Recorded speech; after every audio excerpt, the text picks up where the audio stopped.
all of us proud. Yeah. A few more seconds before we go live.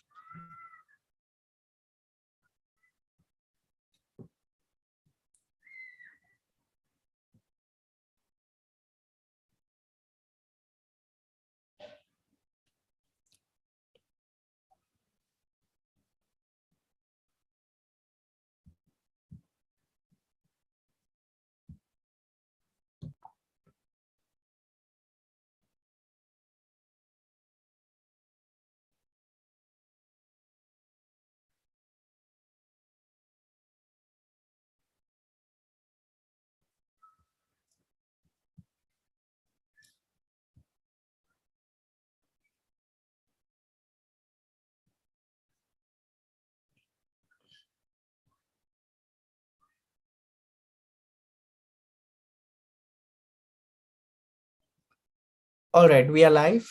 Anchor's good to go after 10 seconds.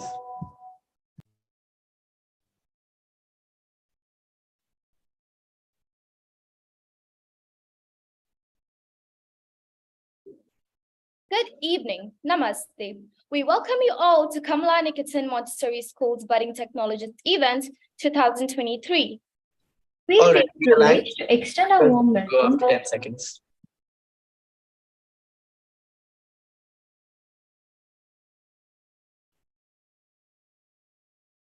Please continue. We feel privileged to extend a warm welcome to We all welcome you all to who have Kamala joined Nikketan here Montessori for this School's Budding Technologist event 2023.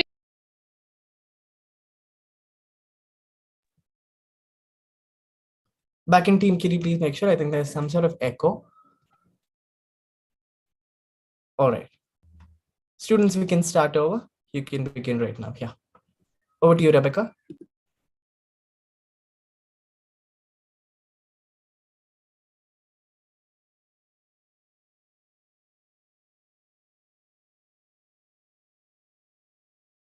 There's some sort of echo. All right. Students, we can start over. You can begin right now. Yeah. Over to you, Rebecca. Good evening. Namaste. We welcome you all to Kamala Nikketan Montessori School's Budding Technologist event 2023. We feel privileged to extend a warm welcome to all those who have joined here for There's this. some sort of echo. I'm Naksha, and with me I have my friend Rebecca, and we shall be your host for today.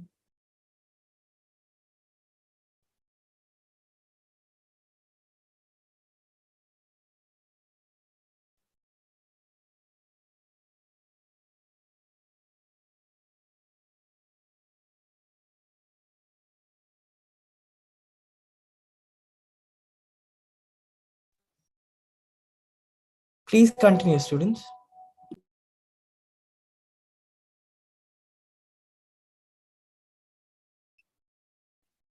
As nature says, if your day is hemmed in with prayer, it is less likely to get unraveled. So before we commence, let us have a word of prayer.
Now, we would like to take a minute or two to emphasize on the importance of STEM-based transformative technology education.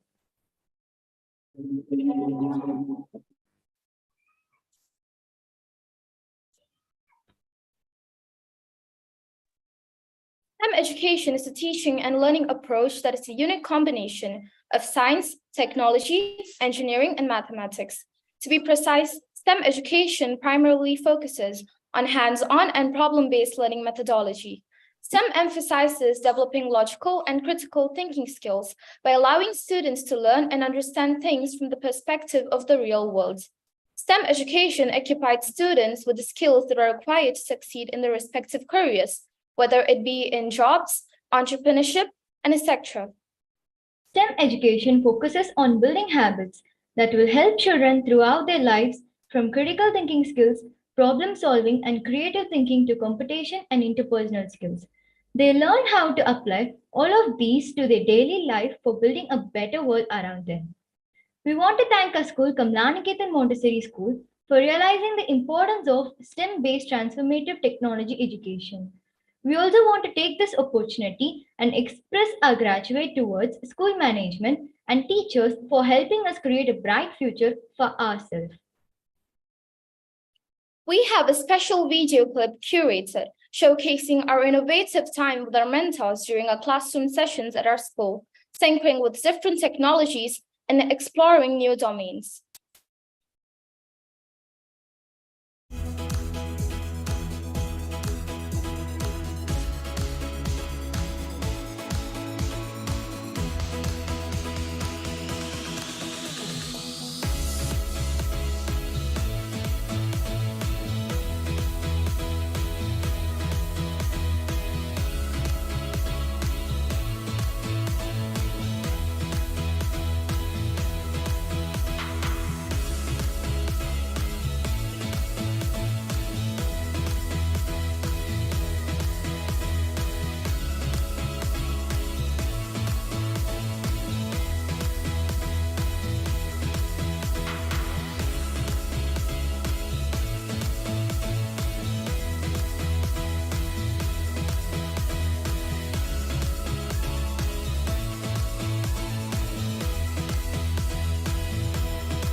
Now, may I call upon Akash sir from Havanwa Education to address the judges, students, parents, school authorities, and the audience watching us live.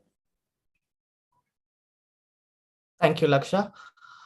A very good evening to one and all present here and to those watching us live over YouTube. I take immense pleasure in welcoming you all today on this wonderful occasion of Kamlaniketan Montessori School's Budding Technologist 2023. Thank you so much for joining us live. It really does mean a lot to us. According to the World Economic Forum, 1 billion jobs in the future are to be replaced by technology. What that essentially means is most of the jobs that we see today humans doing will be replaced by machines, robots, etc. Therefore, it's essential more than ever for us to equip our students that are the voice and light of tomorrow with technology. And we at KNMS realize the importance of transformative technology education and envision for our students to be future ready. Today, being the day 2 of the event, we are honoring the remaining 8 of the 17 finalist groups as they showcase their innovative and research-based projects and prototype. It's also my privilege to welcome our judging panelists for today, Mr. Raja Rajiv Kumar, Mr. Ravichandran Halisyam, and Ms. Sunita Jayakumar. I would like to take a minute or two and introduce the judges to you for those who are watching us live over YouTube. Mr. Raja Rajiv Kumar is an entrepreneur and investor banker based out of Bangalore and Mumbai, India. Mr. Rajiv Kumar has been associated with several marque companies in India, Hong Kong, Australia, South Africa, Europe, and the United States of America.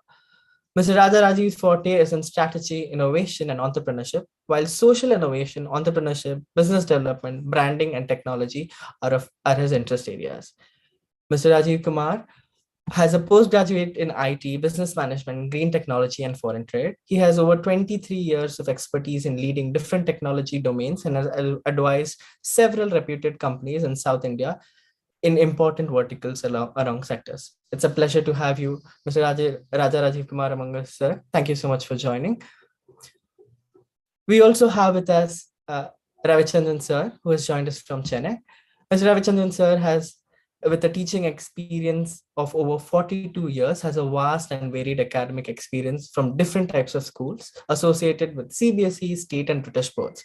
His experience is in setting up customized school curriculum for different levels of schools and training the teachers to be fully conservant to the process, objectives and end results, which has helped many schools to develop as frontline schools. As a teacher trainer active with international agencies such as Tata Howard, Discovery Education, Trainer Magazine Network, TED, Google Education, and Microsoft Educator, Mr. Ravichandran has a beautiful passion of working and tinkering with young minds. We also have with us Sunita ma'am, who has joined us from Kochi, Kerala. Sunita ma'am is the head of school and principal of Bhavan Svidya Mandir Elmakara, Kochi. She has more than 35 years of experience, and she also started two Atal tinkering labs at her school. She holds an MSc in physics and MR and postgraduate diploma in school leadership management, and also has a postgraduate certificate in human resource management. It's a pleasure to have you, ma'am. Thank you so much for joining us. So that was it about our judges, and I'm so glad that the judges have come, and I'm sure that they'll have a lot of insightful things to say to you all. So before we get started with the event, I just want to once again wish all the young minds all the best. I'm sure we all are in for a good ride, and I wish you all the best. Over to the anchors. Thank you, sir, for addressing everyone with your words of welcome. As per the announcement made yesterday, we shall continue our quiz contest today. We shall have the rest of 3 questions of the series of 6 questions asked today during the course of the event.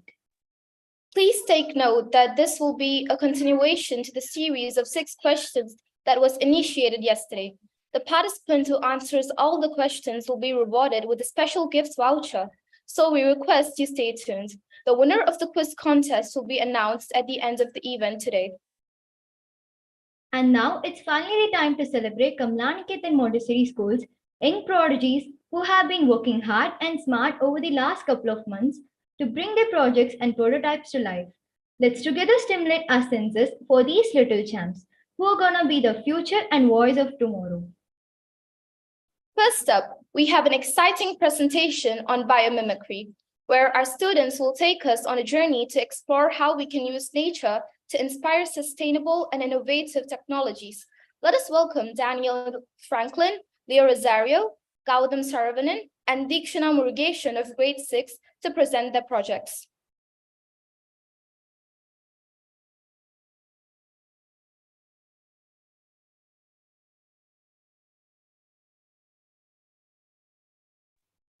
You may begin. Good morning, one and all present here. This project is about biomimicry and how they help us in our daily life. This project is presented by Daniel Franklin of 6th A and I'm Gautam Saravanan of 6th A. And I am Dikshana of 6E. So, what is biomimicry? I think biomimicry is something that is inspired from the nature and is done using technology. Bio means life and mimicry means imitation. So biomimicry means something that is made using made from nature using life imitation. So here we have Dikshana to tell about the founder of biomimicry. Hi, I am here now to tell about the co-founder of Biomimicry 3.8, who is none other than Janan Benis. She is a biologist, innovation consultant, and author of 6 books, including Biomimicry, Innovation Inspired by Nature. She popularized biomimicry through her book, Innovation Biomimicry. She did her education at Rutgers, the State University. She did not only popularize biomimicry, but also made people realize that it is used in various platforms to solve intentional problems. Next, I shall be telling you guys about the types of biomimicry. There are basically three types of biomimicry: copying shape from nature, copying process from nature, and copying at an ecosystem level. Copying shape from nature is nothing but copying the solid form of a natural object. The example for this is as you guys see in the picture is is a building built like a lotus. Next is copying process from nature. Copying process is also a type of biomimicry in which we copy the process of a natural life form. The best example I would say for this type of biomimicry is termite mound cooling. This was used by big bears. The process in this is the ventilation system used by the termites. Last but not the least is copying at an ecosystem level. The best example for this is building a nature inspired city. Next, Gautam will be telling you all about the past and present of biomimicry. Now I'm here to tell about what is the past and present of biomimicry. In the past, biomimicry was used for many things. One of the main things was making clothes. And in the past, they were not as improved as they are today. But now, in the present, we are making more complex machines which helps us solve more complex problems using biomimicry. And they also have different branches like architecture, medical, and companies use it more often. And now I have Daniel Franklin to tell us about how biomimicry helps us in our daily lives. Biomimicry helps us in our daily life by in our world we have many complex problems and most of these does not have a solution which we can make by ourselves. But the solution lies in nature. We can often we can observe nature and use that in technology using biomimicry and solve our problems. So here is Gautam to tell about some examples of biomimicry. I'm here to tell about some examples of biomimicry. One example is bullet train from Kingfisher. The bullet train travels throughout Japan, but its first design didn't really consider. When the train went out from the tunnels, atmospheric pressure caused a sonic boom. But since the engineer was a bird watcher, he found how the kingfisher used its sharp beak to dive into the water without a splash. So he modified the Japan's bullet train to have a sharp tip.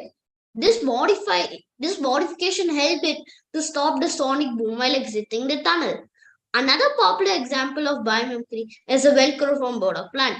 It was invented by George V. Mastel in 1941. While walking with his dog in the park, he found something sticking on himself on his dogs, and he found that it was burrs. The burrs have lots of tiny hooks which stick on a shirt and skin. He mimicked this idea into the product of Velcro, which is used in our everyday life. And now I have Deekshna here to tell us about another ancient example of biomimicry. Yes. Another ancient example of biomimicry is umbrella from lotus leaf. About 4,000 years ago, in a village in China, there was a man called Lu Ban. Once, when it was raining, everyone took a lotus leaf lying around and covered it on their head. Lu Ban wondered why they took this specific leaf and covered it.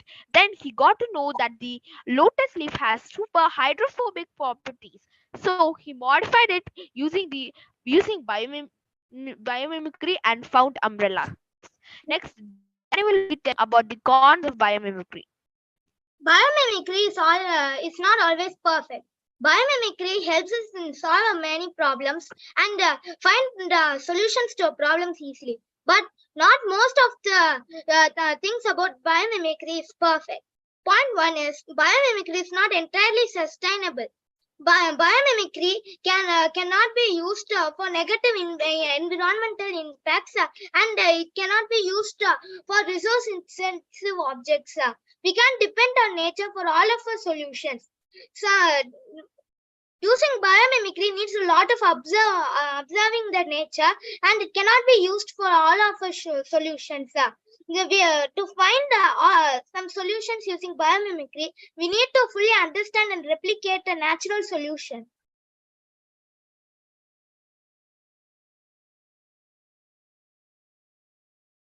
Thank you.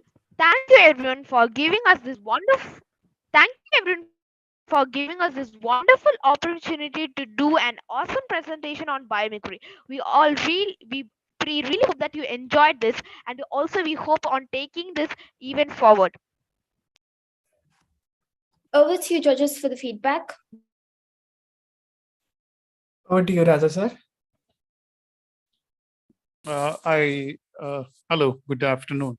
I apologize for not being able to start my video because I'm on a area where signal is pretty bad. This was a very good presentation, and I would congratulate the team in presenting it. Biomimicry is something which is very important today because we talk about sustainability, and sustainability. One part of sustainability is going back to the nature to find solutions for our everyday challenges, as well as for reducing a carbon footprint in the normal whatever we do. You find it everywhere around us. It's not just eco-friendly products, but many uneco-friendly products are also designed by mimicking nature. I think you have done a good job, and I also congratulate your mentor or guide for that. Only one or two comments I have to make is you have made a comment that biomimicry is not sometimes has a negative effect. I don't agree with that statement because all the examples I've seen when biomimicry is used in a proper manner, it has always shown a positive impact on not just the environmental impact, but also it has given us better solutions, saved us energy, and also has enabled us to manufacture them in a very cost-effective manner. So it has only shown positive effect. Negative effect can be when you do it in a wrong manner or you apply biomimicry at the wrong places. I mean, the right solution in the wrong, application. The first example that you used doesn't seem to be, I forgot which one, but it doesn't seem to be appropriate for that slot. The very first example of biomimicry that you used. Otherwise, it is good. You should read more about biomimicry. Maybe also try some experiments in designing various products using biomimicry. Very simple tools, I mean to say. You can try it out. Thank you very much. That will be all. Thank you, sir. Thank you so much, sir. Over to you, Sunita ma'am. Namaste. Children, students, please, you have done a good job. You have done a good research work. I hope you have read a lot of books on biomimicry. And shall I ask one question? I don't know. It is not compulsory that you should answer that question. See, you have said lotus leaves. By looking at lotus leaves, the umbrella is made. Can you suggest some other leaves which show the same property as lotus leaves? The participants of this group, please, anyone? Nobody? Any other leaf have you noticed? Have you noticed any other leaf which shows the same property as the lotus leaves? No, it is okay. I didn't expect an answer from you because your class and your standard I know. But look around you and observe a lot and identify. Okay, that can be a question for you. There are many other leaves shows the same property as that of lotus leaf, and study that property more. Similarly, to apply biomimicry in your projects, first identify the problem, then you look around your environment and identify a solution for that. Okay. So then you can study, that is the property of a leaf. As an example, I can say, what is that property called as? Why that water is not sticking on that leaf? What is that property is called as? You study little bit more about that property in physics, what it is called as. It is called as surface tension. You can learn. That is how you increase your knowledge. Step by step, you can do that. Okay, otherwise, overall, you have done a good job. I could hear some net issues were there. Otherwise, everything was perfectly all right. Best wishes for all of you. Okay, thank you. Thank you so much, ma'am. Over to you, Ravichandran sir.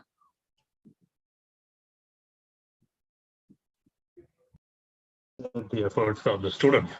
And two things I'll just point out. One is when we have a thing like this, there is a physical model, there is a computer model, there is a basic principle or a scientific principle. For example, the mixer, the mixie, what we call, and the grinder, the earlier days grinder, they work on different principles. Similarly, the model which you showed of Kingfisher, or let's say, for example, the bullet train works on, like, say, there is a separate word for it, that model or the shape.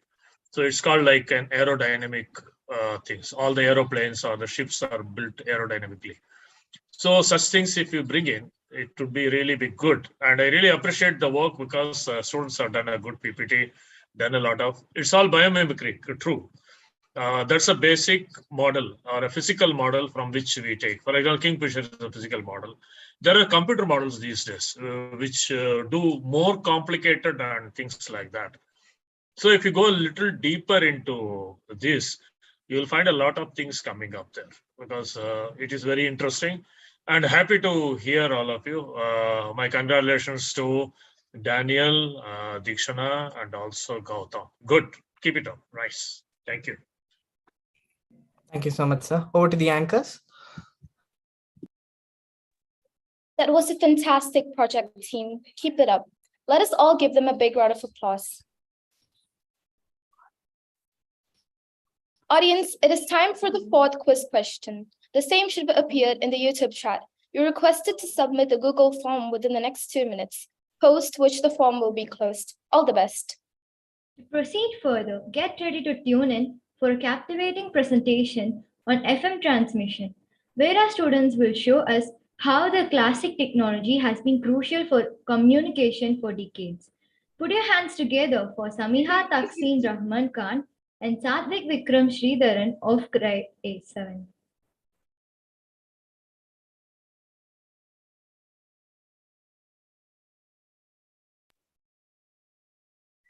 Over to you, team. You may get started.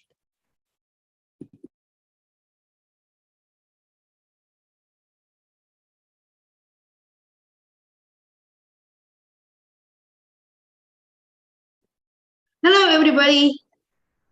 Radios are a popular electronic device that we can use to hear music and speeches. Now, this is Satvik and Samya here to dive deep into everything about FM radios. We all might have seen our grandparents in the older generation use radios. But what is exactly a radio? The transmission and reception of electromagnetic waves of radio frequency, especially those carrying sound message, is known as a radio. So, we all have a burning question. How does a radio work? The longest wave in the electromagnetic frequency are radio waves. These radio waves carry information from the station to your receiver.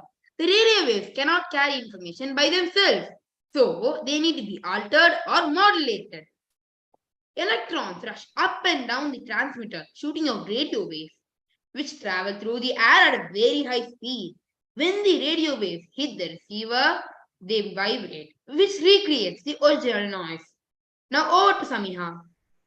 But have you ever wondered, how can we hear the radio waves? The radio waves vibrate the air particle around the ear and reaches the ear. The ear transmits the signal to our brain, making us understand it, and thus we can hear the sounds. So, there are two ways to transmit information through radios. They are amplitude modulation and frequency modulation. So what is modulation? Modulation is the superimposing of an input signal onto a carrier wave. Now, over to Samia. Amplitude modulation. Amplify is an increase of something, and amplitude is the maximum extent of a vibration or oscillation. An AM receiver detects the increased variation in the radio waves at a particular frequency, then increases changes in the signal voltage to operate a loudspeaker or earphone. So, frequency modulation or FM, frequency modulation occurs when when the input signal is put into a pure carrier wave.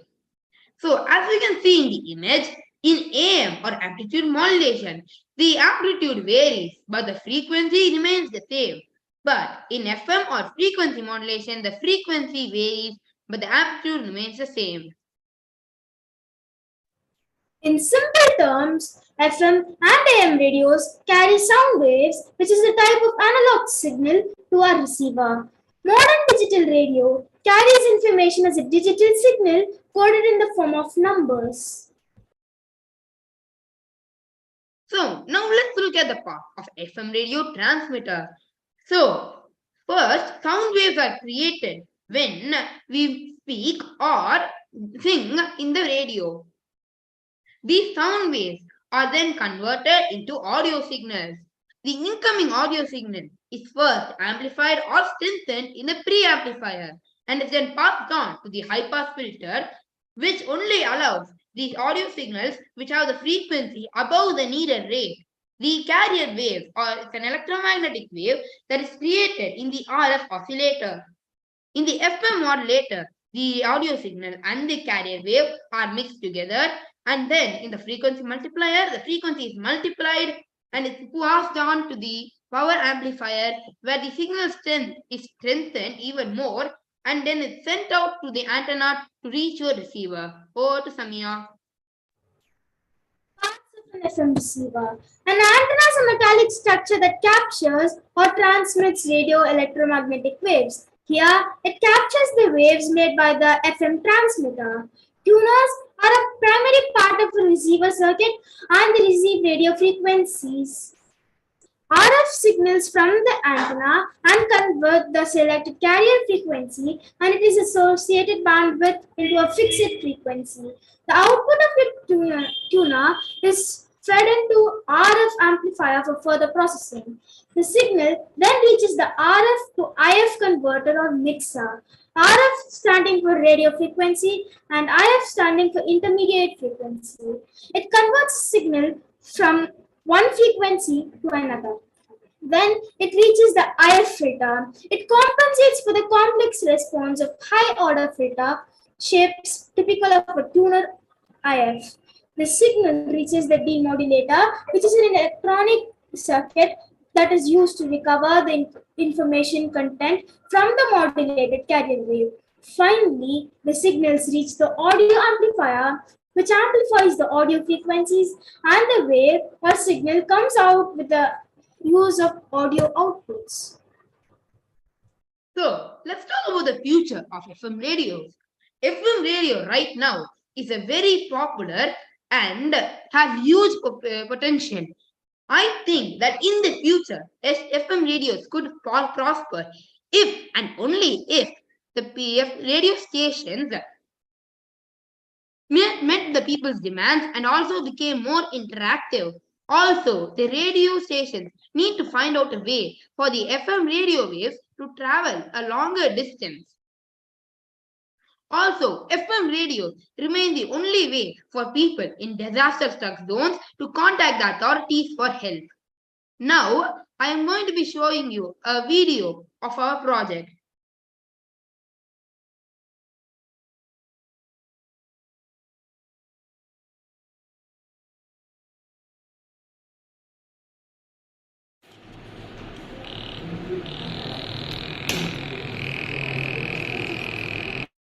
As you can see here, we are holding up the antenna and the antenna feeds the frequency to the receiver which contains the IF filter and the RF to IF modulator or the mixer and the demodulator, which after all that it's fed to the amplifier, which is the yellow box, and it goes to the speaker.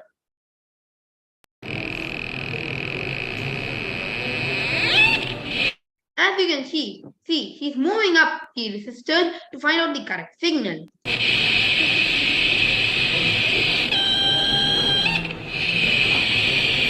While I am trying to find the correct channel so we can hit the tune.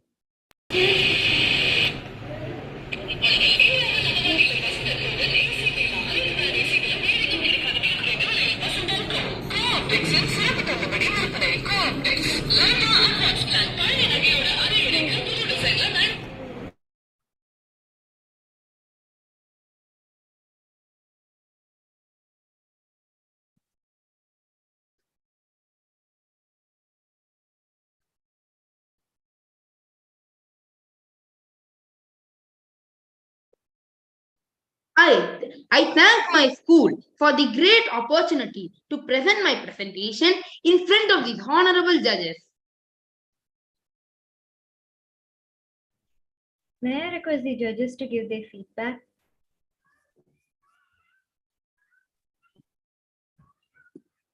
Over to you, Sunita ma'am.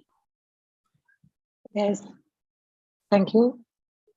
Children, you have made a beautiful presentation on FM radio station. Shall I ask you one thing? What is the difference between amplitude modulation and the frequency modulation? You have explained. Can you tell me which is better? There are two types of modulation for transmission. Among the two, which is the better one and why? Can anybody from that group? Ma'am, can I answer? Yes, come on.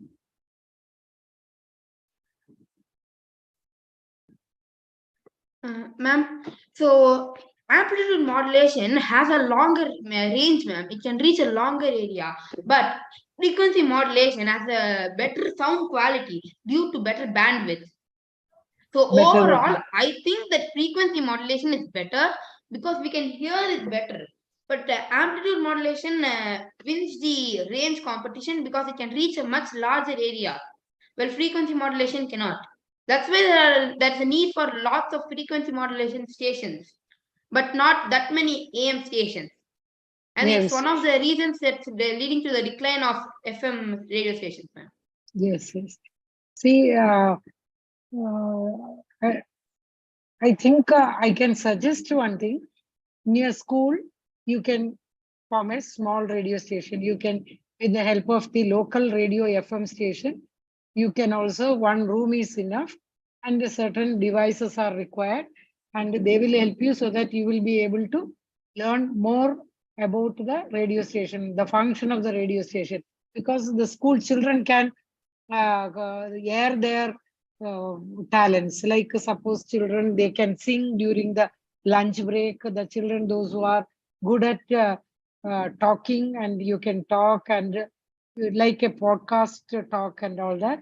So the area coverage area need to be only within the campus frame, and it will not be that much costly. If a small radio station is there in your school, you will be able to learn a lot about the radio station. Okay. Then again, you read a lot about the modulation and find out there are any other modulation which is more quality wise, which is much more better than the AM or FM. Okay, that is the area which you have to do the research. You can read and you can research, okay, on that. Thank you. Thank you so much, ma'am. Thank you. Over to you, Rajiv sir. Hi, this was a wonderful presentation. One is that it's good to practice making the presentations, because I see that you have had a little bit of hiccups and all that. So, but these are things that which anyone, even experienced speakers, will have. So not to worry about it.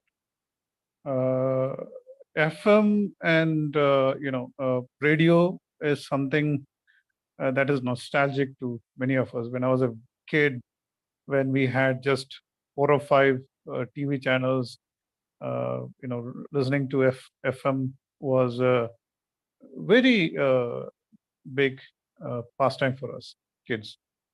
Um, and later on, one of the ventures which I mentored, they started building technologies for, well, this is about 20 years ago, online web-based radios. Um, that's a very interesting subject. In abroad, uh, every school have multiple channels of online radios where children they organize uh, academic as well as entertaining uh, programs. They do interviews, they do mock plays, they recite poems, play music, even play uh, a jukebox, uh, songs from movies and albums and all that. Uh, it's perhaps run only 1 or 2 hours a day, or a few days a week, a few hours a week, but it's something that builds up a good hobby for you. It improves your ability to understand various topics because you talk about a lot of stuff. Like Madam just said, you can do something like a podcast. And podcast, what happens is that you get an opportunity to talk to people. You get out of that uneasiness and uh, what do you say, stage fright, uh, confusion on when you talk. You get out of all that because when you get to college and all that, public speaking or speaking in front of your class and all that is very important. When you grow up, you will appear in a lot of interviews for jobs and all that. So this practice helps you a lot, right? And understanding how to set up a radio, how to set up programs, all this also gives you an experience in teamwork. It teaches you leadership. It teaches you how to work with people because everyone wants to be leaders, right? Everyone has ego. So when you work with a team and when you uh, define your roles, when you start, working with people, letting other people also lead you, because a leader does not always lead; he lets other people lead, right? So that improves your social awareness on working with people. It gives you a little bit of awareness on how society looks at you. So it's a very good opportunity, and you should have multiple radios in your school. Maybe you should take up with your teachers and see if you can organize it. You don't need to spend much. Free radio, online radio service is available. You get all the tools over there. It's very simple, just like you did this PowerPoint. It's very simple. I'm sure many of you already know how to use YouTube editor. So just like that, you can combine YouTube along with radio, where you can also shoot your podcast. It's all fun, and you're learning, along while having fun. You learn how to be leaders. You learn how to be doers. You learn how to think. Okay, build up a project. So all that is important. I think this is exactly what this program, how and why is trying to develop in you guys. And this is a very good example of how you do it. And very good, well done. One small tip to you and other people who are presenting today is that you don't need, when you're changing from one speaker to another, you don't need to call out their names. Make it, let do it automatically. Every one of you need know your role and your place and time. Just let them come in, because when you call out a person and comes, you lose precious 30 seconds, 45 seconds, which is very important when you're making a presentation. Just do it. All right. You should do more programs like this in your class. You should do at least once or twice a month. It gives you more visibility, it gives you more experience. And again, congratulations. Well done. All the best to you. Thank you very much. Thank you, sir. Thank you so Thank much, you, sir. sir. Over to you, Ravichandran, sir. Yeah, it's a very good beginning, and these kids have done really good. It's a very little bit complicated concept because amplification, like sound amplification, you say amplifying a sound.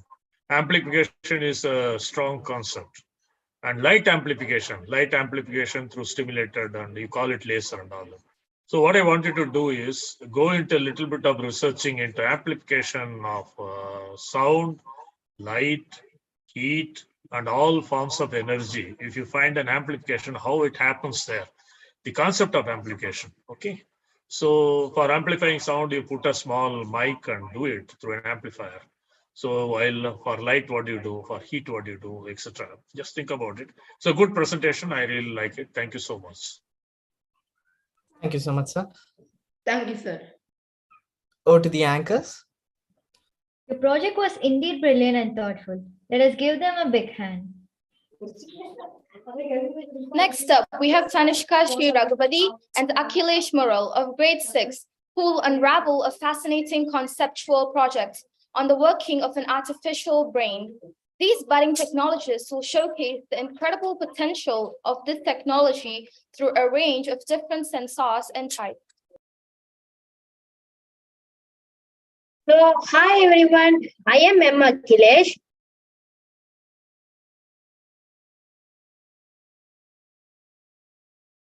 And I am Tanishka.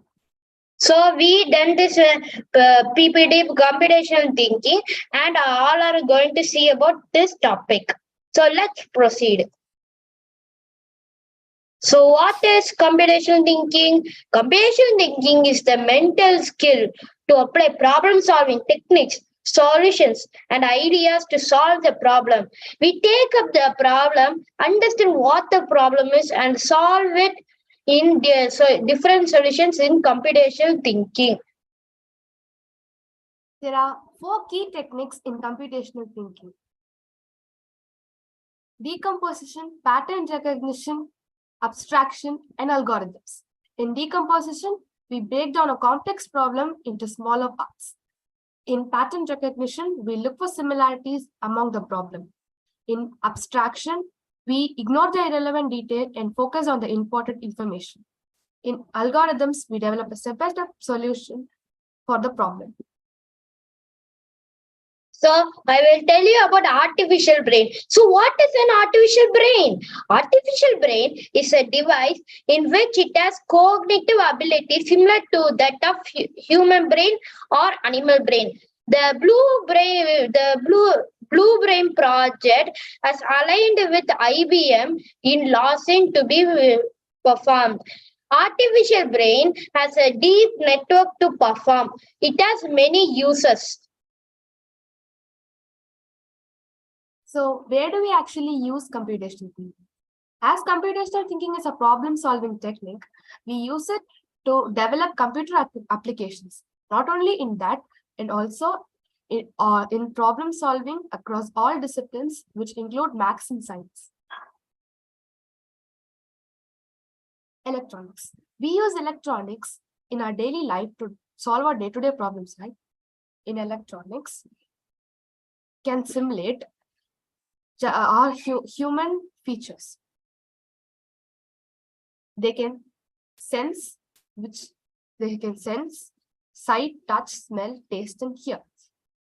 Just like we humans use sense organs, machines use sensors to do that. We see and use sensors in our daily life with or without knowing, just like traffic signals, smoke detectors, and automatic doors. Here are some examples of sensors: microbolometers to see, microphones to speak, gas sensors to smell, humidity sensors to taste, microspeakers to speak, and force sensors to touch. So I will tell you about the types of sensors. So there are many types of sensors, but we will be seeing about some. So they are ultrasonic sensors, proximity sensors, IR sensors, temperature sensors, light sensors, microphone or sound sensors, smoke, gas, and alcohol sensors, etc. So let's see about ultrasonic sensor. So what is an ultrasonic sensor? Ultrasonic sensor is a device which then detects the presence and proximity of high frequency objects. The ultrasonic sensor transmitter transmits high frequency sound waves and they bounce off the object and return to the the ultrasonic sensor receiver. The receiver then receives the sound waves. This is how the ultrasonic sensor works. It is very helpful in detecting distances of objects. So let's see about IR sensor. So what is an IR sensor? IR sensor is a sensor which emits IR light. IR light means infrared light. Infrared light is visible only in a camera, but not in naked eye. So how does it work?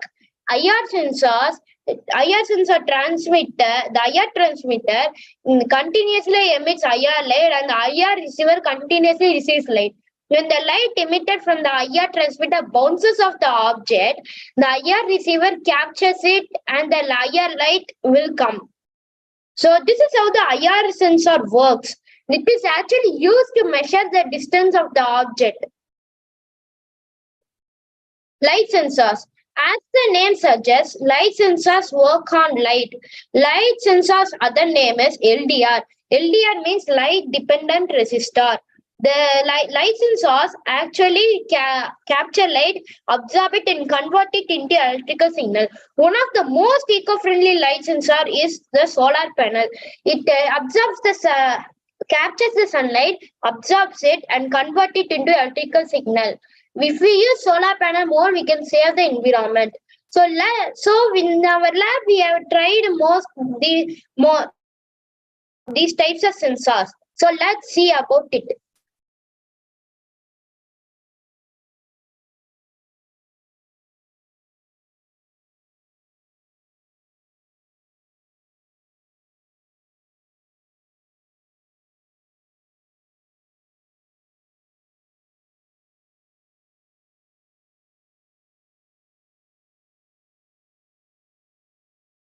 So this is IR sensor. When the hand comes near the IR sensor, it glows. When the hand goes away from the IR sensor, it will not glow. LDR sensor. So when the LDR sensor, I put my hand in it and it detects the amount of light, as the name suggests. So this is all about our project.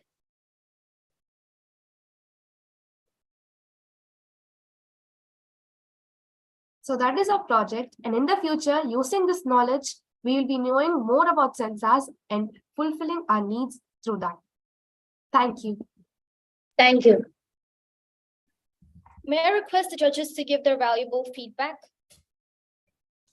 Over to you, Raja sir. This is another very good subject, which has a great future. You have seen sensors everywhere. I mean, it's there in your cars, there's in your phone, all around you. And IoT is one area where sensors are used in a big manner, Internet of Things, right? So I don't know how many of you have seen these photographs that are released by NASA or ISRO of stars and nebulas and all. How many of you have seen it? Show of hands. Anyone showing hands? Right? How many of you have seen? Have you seen the wonderful colors on those pictures that you see, all that nebula and all that? Huh? Yes, sir. So those colors are not seen with your naked eyes. If you go to space in a spacecraft near a nebula, you will not see that beautiful colors. These are all colors that are beyond the wavelength which our eyes are able to see. So what happens, if it could be infrared rays or whatever, the sensors are powerful enough to absorb them and send it to a computer, where the computer, the software, the scientists add special colors to it and makes that beautiful pictures.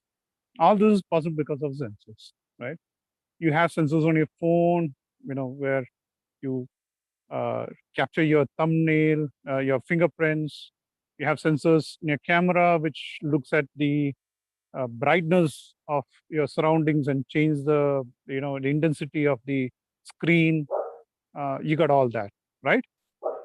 So Yes. sensors is something that you're going to see quite a lot of. Sensors are getting more and more advanced. I'm in Cochin, and right now there's a great deal of talk about sensors. Why? Because of pollution. There's been an environmental incident, and many of us are looking at how to understand the intensity of the pollution in the air today, and what are the remedial solutions, because a lot of people are suffering. How to contain all the contamination, right? So we're using sensors for that. We use sensors today.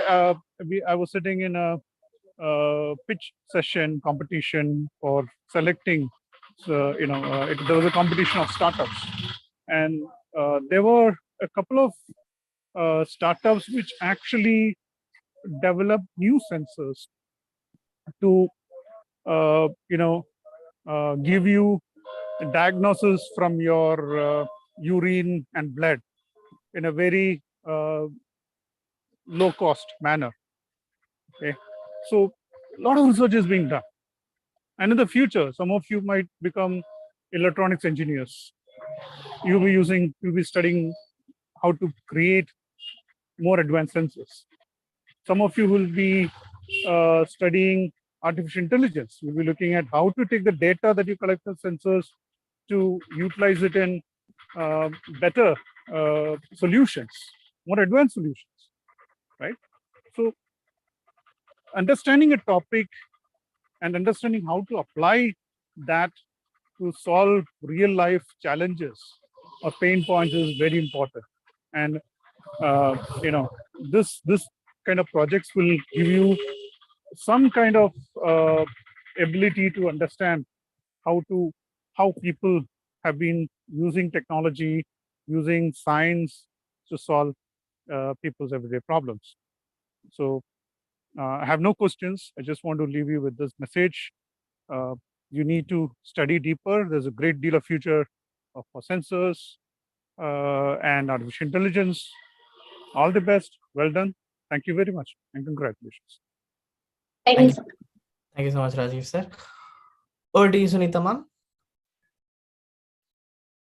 See, children, you have done a wonderful job. You have in the right track of artificial intelligence. You know that artificial intelligence has made a significant impact on our daily life. Every day you Google or you read some educational articles, you can see a new application of artificial intelligence. It is growing day by day, and the basic steps you have done. You have studied wonderfully well use of sensors. Now you know what is a sensor and application of that sensor. See, in each time I am asking a question, I am not asking a question for judging you, but I would like to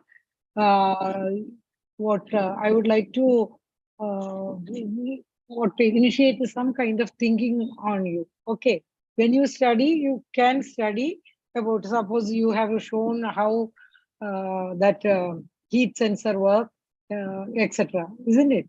One question is, you have shown one example of ultrasonic sensor, right? And I think all of you have seen the first project shown by the group, that is biomimic, isn't it? Can you say which nature's which property is used for making ultrasonic sensor? Can anybody?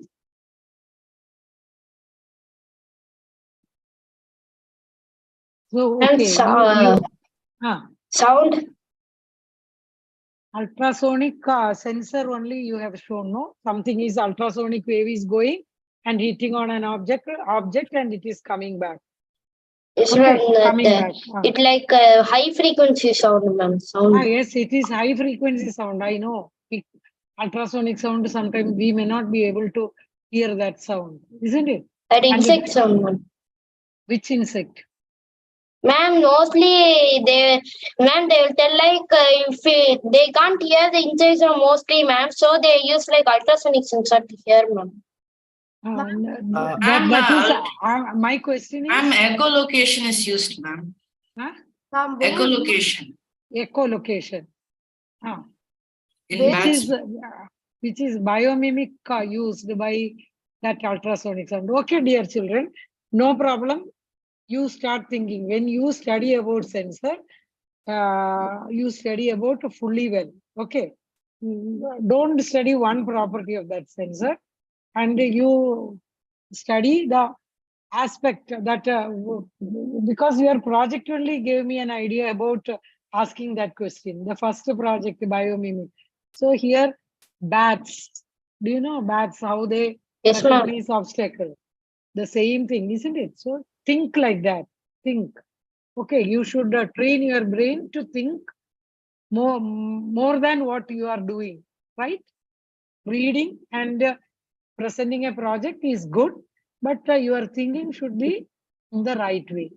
You are in smaller classes, you have a long way to go. All of you should think a variety of ideas you will get when you start thinking and reading.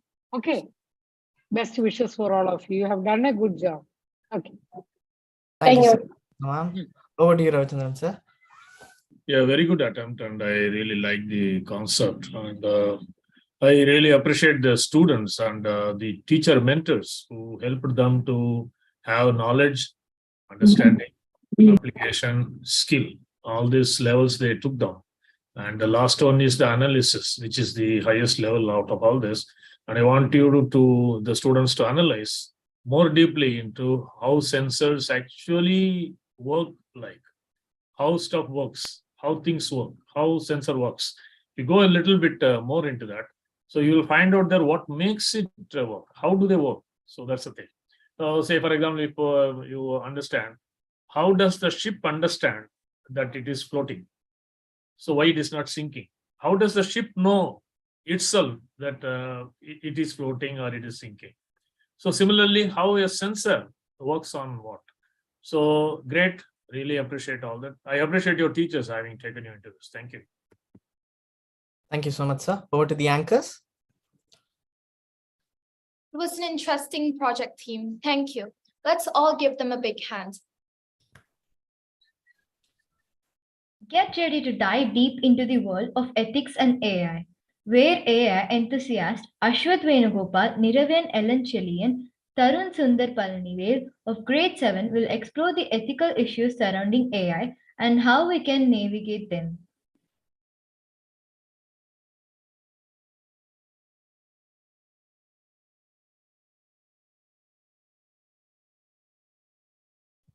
You may begin, students.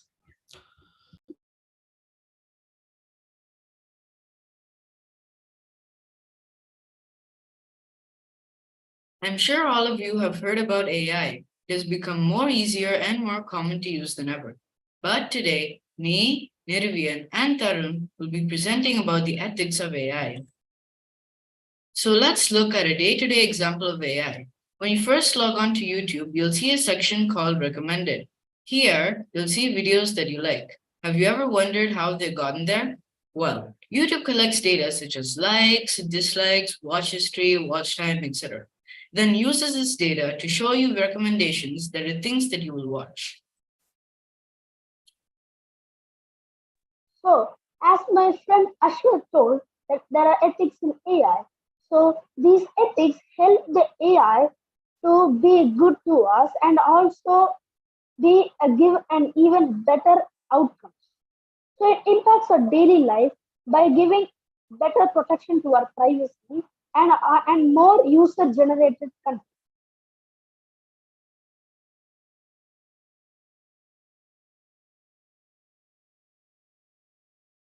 So, in the ethics of AI, there are three big ethical concepts. Those are privacy and surveillance, manipulation of behavior, and opacity of AI. As for the privacy and surveillance, the AI collects data from many sources of what they use. So there is a probability that the data can be leaked, which causes a danger to their privacy. And as for the manipulation of behavior, the AI technologies are dependent on human intelligence because the human programs it using its own, so it understands humans better. So there is a probability of the AI manipulating your opinion by ads, fake news, and other things. And the opacity of AI system, as you might have noticed, in the public we have some certain laws and regulations, but an AI system doesn't have laws or regulations because they run on algorithms. So there is a probability that it may hide or make data complex for users to understand. ChatGPT is an AI chatbot that can do many things like write essays, code, recipes, answering complex questions, etc. But it can remember things that you said. So it can be dangerous to us if it does not follow the ethics of AI by telling us incorrect information or breaching our privacy. So there are principles for ethical artificial intelligence. Those are transparency and privacy, non-maleficence, beneficence, responsible, and unbiased. So as for transparency, the AI should be open and tell us everything that it does. And as for privacy, the AI should be aware and respect our privacy, non-maleficence. The AI should be particularly good and does not do any harm to us. As for beneficence, the AI should be useful in many, many ways. As for responsibility, the AI should take responsible choices and as well as perfect choices. In unbiased, the AI should be impartial, which means the AI should treat everyone equally. Trivia: who created Sophia the AI? The correct answer is B, David Hansen.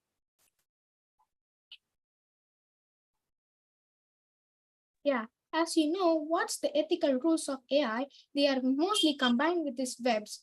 So what do they actually mean? The term web refers to World Wide Web, which is basically on two types, Web 2 and Web 3.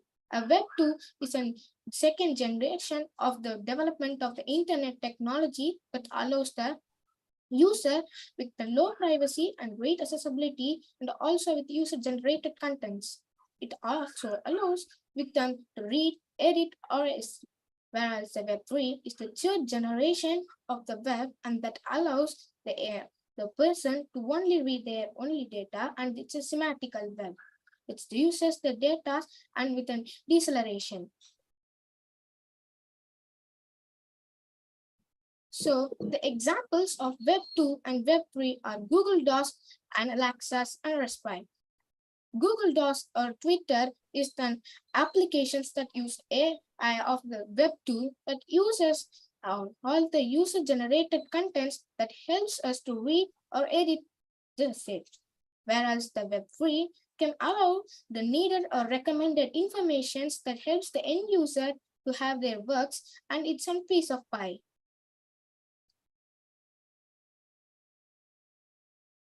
So you might wonder why are these ethics of AI is so important. Just like humans are moral compass, AI should develop a keeping of intentions in mind so that it does not go out of control. Also, the AI is not violating the rules, and that's why you need the use of AI with the ethic.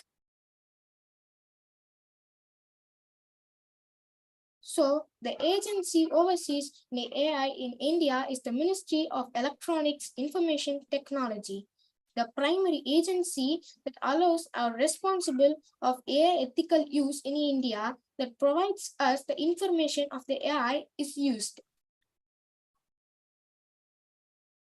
Let's see an example where the ethics of AI are used. So China has a social credit system. Basically, if you do a good thing, you will gain points. And if you do a bad thing, you will lose points. Based on the amount of points you have, you will either be rewarded or punished. But since there are so many people in China, this process cannot be done manually, so it's done by AI. Here, the ethics of AI are crucial so that these people's privacy and security are protected. That is the end of our presentation. We hope you've learned a thing or two about the ethics of AI and why they are so important. In the future, we are hoping to take a deeper dive into the ethics of AI. Thank you. Thank you for your time. Thank you for your Judges, your feedback, please. Over to you, Rajiv, sir. Ethics of AI is a very complicated, very let's say profound topic. The reason is because unlike machines, humans are prone to corruption, right? So I'm not talking about politicians. I'm not talking about powerful people. I'm talking about you, I, people like us, right? We get temptation. We get tempted with small things, right? And at times it's very difficult to control us because unlike a machine you give rules, it performs by the rules and it's dependent, right? So one thing that we must understand or we must learn from this topic is that you can control machines, you can uh, define the ethics of artificial intelligence. It's very difficult to define the ethics of a human being which is controlling that artificial intelligence.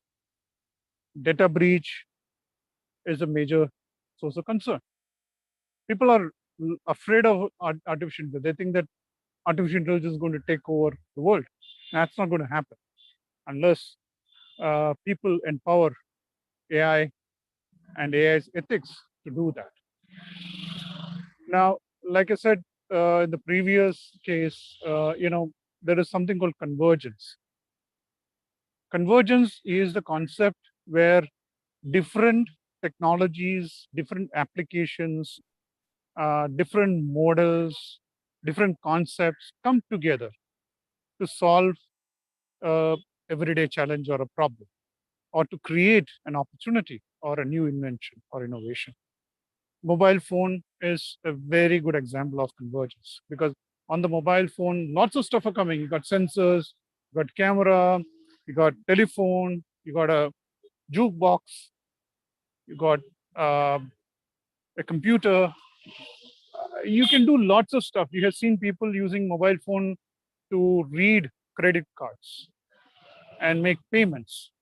So convergence is coming out different things. So AI is a topic that works on convergence. So different things like data.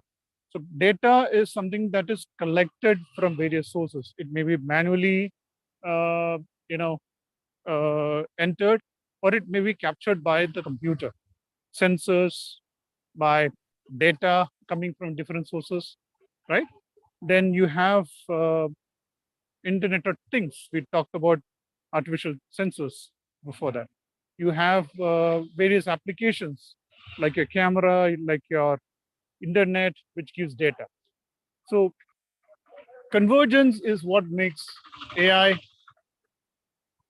do what it's supposed to do.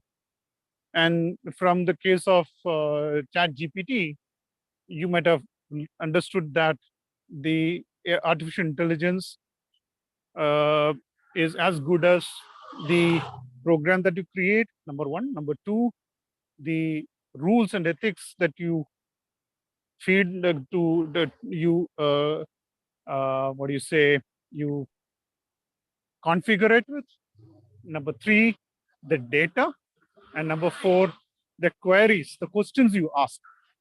Like in Chat GPT, you enter query. Now there are people who are using the technology that is behind Chat GPT. It's called GPT, and GPT is taught and it learns also by itself. People use it to create new solutions. For example, they're using it in education.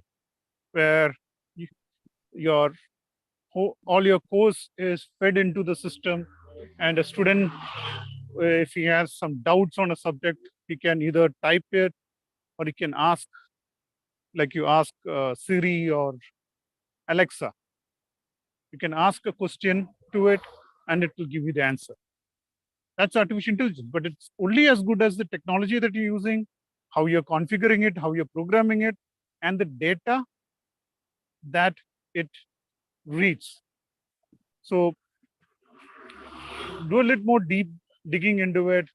You can say, you can play with GPT. It's an open source. You can create applications. There are programs which allows you to create new applications without coding. But for that, what you need is you need to think. You need to think. You need to select one challenge or a problem statement or an opportunity statement, and understand how you're going to solve that using various technologies. It could be artificial intelligence. It could be Internet of Things. It could be anything.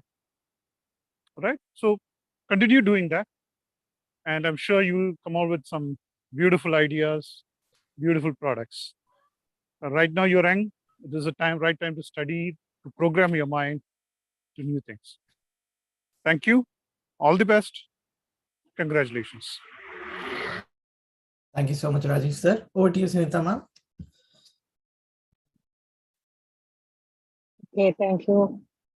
See, children, artificial intelligence technology is meant to replace human life or human intelligence. When technology is designed to replace human intelligence or human life, you know that a lot of problems may arise, isn't it? Naturally, a lot of problems may arise, isn't it? So these problems may be good or harmful consequences, isn't it? The consequences may need not be always good. It may be harmful consequences. So the topic chosen is by the group Ashwant Venugopal. That is very good. All of you should know, before entering into the field of artificial intelligence, you all should read, you should know the ethics of artificial intelligence. So a beautiful topic has been selected and you have studied. And I request all the students, because you are all young students, isn't it? And we are trying to form a beautiful India, and you all should know the ethics of artificial intelligence. So I congratulate that team who spoke about artificial intelligence and its ethics. Okay, good. Thank you. Best wishes for the team. Thank you so much, ma'am. Over to you, Ravichandran sir. Yeah, very good work done by Ashwath, Niravian, a new name, Niravian Ilanjarian, and also Tarun Sundar, and beautiful work, no issues. In all this work, what I ask all the students to do always is that when you have a new concept, artificial intelligence is a new idea. So where did it start? Who started it? What was the felt need for it, for that idea to come up? And how did it emerge, and how did it evolve? So if you go a little deeper and deeper into it, a lot many things you will understand in the days to come. You talked about the ethical sense of it. It's good. So I always ask a question whenever when teaching in the classroom for any concept. So whether we suppose if we take, let's say, artificial intelligence, AI, do you see AI? Do you talk to AI? Do you eat AI? Do you walk with AI? So if you check practically, are you doing anything with it? Whether you walk with it or dance with it or eat it or talk to it, just find out whether did you find it in any corner of your room. Then many things you will try to understand. Your mind will start working in where do you find it and who is the one who got this first idea and what prompted him or what was the felt need for all this. Okay, great work. Thank you. Thank you, sir. Thank you, sir. Over to the anchors. That was amazing, team. Let's all clap for them. Audience, it is now time for the fifth question of the series. Like before, we believe the Google form is now visible in the YouTube chat. Time is ticking and you have 2 minutes to submit your answers. Next up, we have Dheeraj Suresh of grade 8, who is known for his exceptional creativity and communication skills. He realizes how the art of animation, when thoughtfully used, can create smooth transitions between plot lines, scenes, and propels a tale ahead by increasing viewers' emotional involvement, making it the backbone of a story. Over to you, Dheeraj.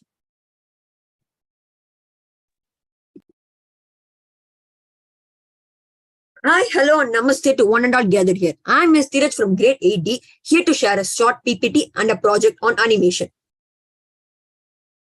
So, what is animation? Animation is a method of photographing successive models, drawings, images, or even puppets to create an illusion of movement in a sequence because our eyes can only retain an image for approximately 1.1 by 16 of a second.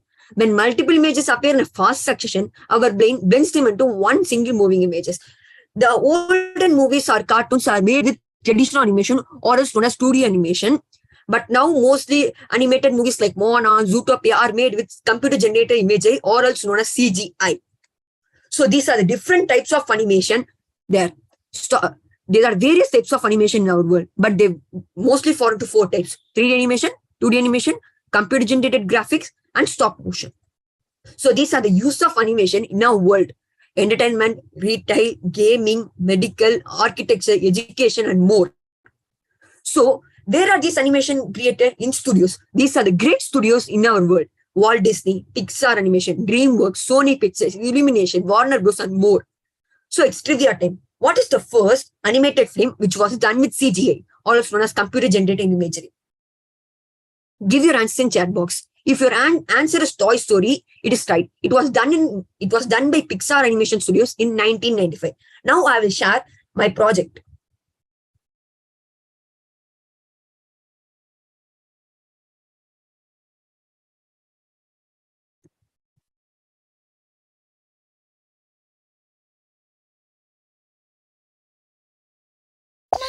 Mummy, for how many days will we fly? I am tired. I want to take rest. Don't worry, dears. We will reach your farm or your town soon. Okay, Mummy, but I am hungry. I want food. I will go in search of it. You should wait until I return. Okay, Mummy. Hello, excuse me, friend. Can you do me a favor? If I was able to do, I will definitely help. Can you tell what is the route for the town nearby? Wait for a second. It's just 1 kilometer away from here. Thank you for your help. Okay, boy. Yes, Mummy came. Mummy, did you find any food? No, my child, but I found the route to the nearest village. We can go there and take rest. Okay, Mummy, no issues. We can go there. Good boy. Hey Noor, hi. And how are you? Are you fine? Not bad. Why so sad? Is something wrong with you? By the way, you are working in city and now you are here. Are you here for your holiday? Yes, I bought this land and I want it to be my workshop. Unfortunately, I don't know anyone here, but I want help of demolishers. I think so. I could help you with it. Oh, really? Yes, I have a friend near this farm in the city who has a demolishing company. Today, when I reach my home, I will call him. This would be a great help for me. Tomorrow, we both can meet in the same place. Okay, bye. Okay, bye. Mommy, did you hear it? What, my dears? They are going to demolish this place. We should go from here. Don't worry. They won't demolish it now. Why is our mommy telling like this? Hi, Noor. Hi. Yesterday, when I reached home, I called him. He will come here soon. Let's wait for some minutes. Okay, no issues. I want to go home. It is getting late. Yes, it's also late for me. Today, when I reach home, I will call Okay, him. bye. Okay, bye. See what I told only happened. But how, Mommy? All because of a reason. Okay, but will they demolish it tomorrow? Don't worry, they won't. Hi, actually, my friend had a meeting yesterday, so he will definitely come today. Okay, no issues. Let's wait. I think so. He has some issues. I think so. It is better that we can directly go and meet Let's him. go and meet him tomorrow. Okay, bye. Okay, bye. Mommy, did you hear it? Yes, I heard it, and now we need to go. Okay, Mommy. My dear child, do you want to know what is the reason? Yes, Mommy. The reason is So that's all is my presentation. And in future, if I got another opportunity, I will try to make it as a 3D one. And thank you for the honorable judges for listening it. Judges, your feedback, please. Over to you, Rajiv, sir. Oh, thank you. Animation was a very interesting one. Well done. It's a good first attempt in creating animation with whatever tools you have on your computer. Animation is something, which I love. I remember my mother telling me that when I was a baby, I was such a naughty guy. So what they used to do is they used to put me in front of a TV. Those days you had black and white TV, right? And I still remember the black and white images of Mickey Mouse and Tom and Jerry and other animation cartoons that I've seen. I still, whenever I feel tired or when I feel sad, all those things comes back and, I become happy. All children today, not many children get the opportunity to see cartoons and animation because unless it is a big budget feature film like Toy Story and all that.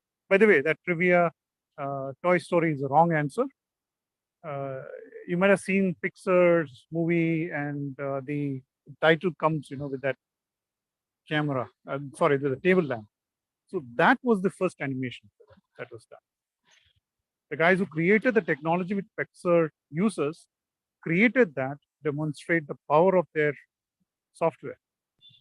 And that is the reason why Pixar uses that as their title sequence. It's very interesting, right? But there were CGI induced films before that also. So you must do more research into what your, every subject. I mean, animation, the way you described it, it is fantastic. And you really made a small animation cartoon. That was something, it was marvelous, right? And you had a story. I don't know. You may have written the script yourselves, or you may have had somebody to guide you. But irrespective of that, that was a very good attempt, and I really, congratulate you on that and your guides. Uh, Animation is a fantastic opportunity for a career. And there are a couple of very close relatives of mine who have become world famous because of their animation. You might have seen that Vodafone had a animation TV commercial advertisement long time back, which they used with puppets and clay models. And that was designed and done by one of a very close cousin of mine, and it became very famous. So there is a huge career that you can make out of that, and there's a lot of achievements that you can do if you're really good. So if that is something that is interesting for you, take it up, do it. Okay, wish you all the best. Thank you. Thank you, sir. Over to you, Sunita ma'am. See, I think Dheeraj and team made a wonderful animation. And I especially congratulate you and your team for that, because that animation video is wonderful, isn't it? And that improves your creativity and your communication, your what problem solving skills, etc. it improves. So you have done at this age, you have done a good animation video, and I enjoyed it very lot. And the color combination and everything was perfectly all right. That birds talking each other and the people who come and talk each other, everything is very good. I think you are a highly innovative and creative person. Your team, not only you, your team is highly innovative and creative. Continue the good work. Okay, congratulations and good. Thank you, ma'am. Okay.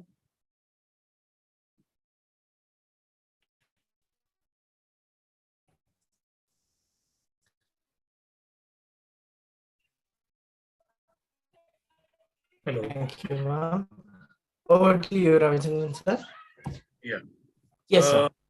Good work, team. And Dheeraj, I just have a question. You must have seen Lion King movie when it came as animation in the 90s, and also after 20 years, they brought it recently. Could you see the difference between the two? Yes, Have sir. you seen the movie? Yeah, you have seen the movie there? Yes, sir. Yeah. Can it be developed further stages there in another 5 years, 10 years beyond? Yes, sir, it can be. Yes, it can be. So there are levels of animations these days. The animation industry or the animation itself improved a lot. As I always say, the example of Lion King movie. So the simulations, which are more technical in nature, because animations are almost equivalent to illustrated comics. Okay, but then simulations came. Simulations are technical pages in how things work. So then the degenerated videos came. There are degenerated videos which also show both simulation and video together. Suppose if engine works, so how the petrol moves inside is simulated and video is also shown. So both they combine. A lot of improvements have been done there. In CBSE, there are quite a number of subjects like multimedia web technology they have brought in as elective in class 12. So if you go into animation, how it all went, and the Lion King movie before and now, if you see the difference, how it will evolve in another 10 years, you said it can be. So you just think over how it can come up. There are 3D movies which came in. There's a lot of important stuff in this. A good presentation. Congratulations to both of you. Thank you so much. Thank you, sir. Thank you so much. Over to the anchors. That was indeed a creative animation clip. Kudos to you there, Raj. Let's all give him a thundering applause. To proceed further, we now have Rishi S. Iyer of grade 6 who will give us a masterclass of solenoids, where he will showcase how these versatile components work and how they can be used in a variety of applications from locks to valves.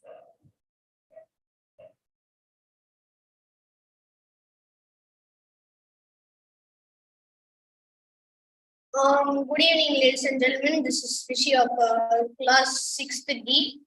Today I'll be showing about the solenoids in modern electronics. Now the applications, they are used in agricultural equipment, heaters, car washing equipment, and they are usually direct operated types to protect from the valve from the corrosive chemicals. To prevent this, the manufacturers use nickel plate brass. Now, you may ask, how do they work? As the electric current flows, the solenoid coil is surrounded by the electromagnetic field and the solenoid. And this is, as you can see, this is the solenoid valve. And the interesting mechanism behind the solenoid valve is called electromagnetism. It has a special ability which other magnets does not have. Other magnets, if any magnetic material is attracted to it, it remains attracted till the magnet's magnetic property vanishes, only vanishes. But an electromagnet will attract magnetic material only if electricity passes through it. When no electricity passes through it, it won't attract any magnets. As you can see, this is the picture of electromagnetism of how it works. As you can, this is the battery, and this is a copper wire that is coiled around the nail. The more it gets coiled, it attracts more magnets. Now, you may ask, what is a solenoid valve? It is an electromechanically operated valve. It usually controls the liquid and the type and the characteristics of fluid they control. This is the pros and cons. The pros are remote operation, quick response time, less power consumption, and the cons are this voltage system. During operation, the control system will stay on. Over the lifetime of the valve, the coil of the valve needs to be replaced. Now, this is the image of the solenoid valve. Now, moving on to the solenoid lock, it is, as you can see in your doors, there will be some type of metal plunger that can move. It is an electromagnetic lock device containing a tightly wound coil of metal wire called a solenoid to provide the mechanical energy that opens and closes the lock.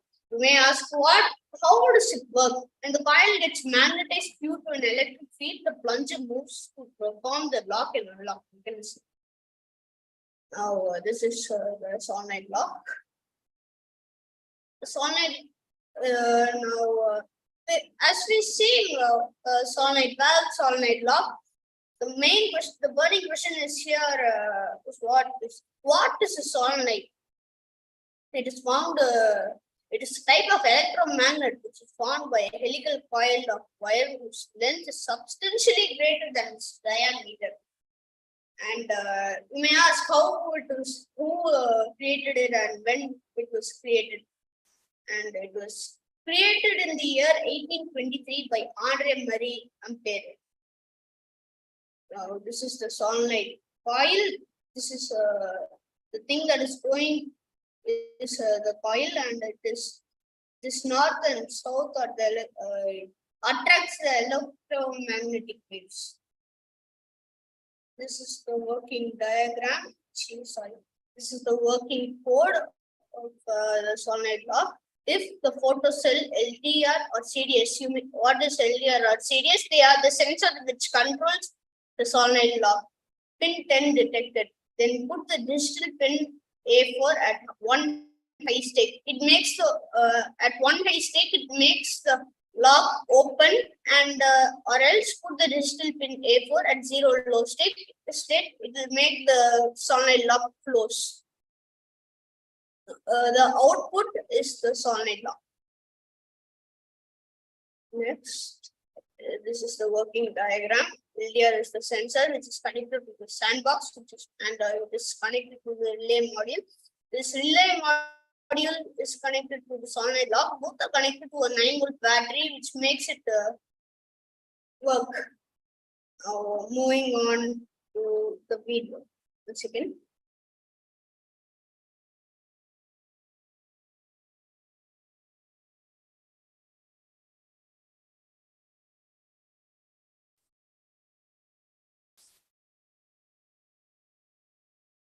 Now, this is the LDR sensor, which is connected to the sandbox, the relay module, and the solenoid lock. When hand is there, it opens, and so on.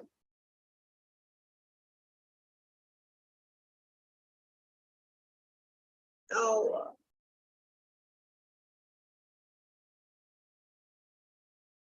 second.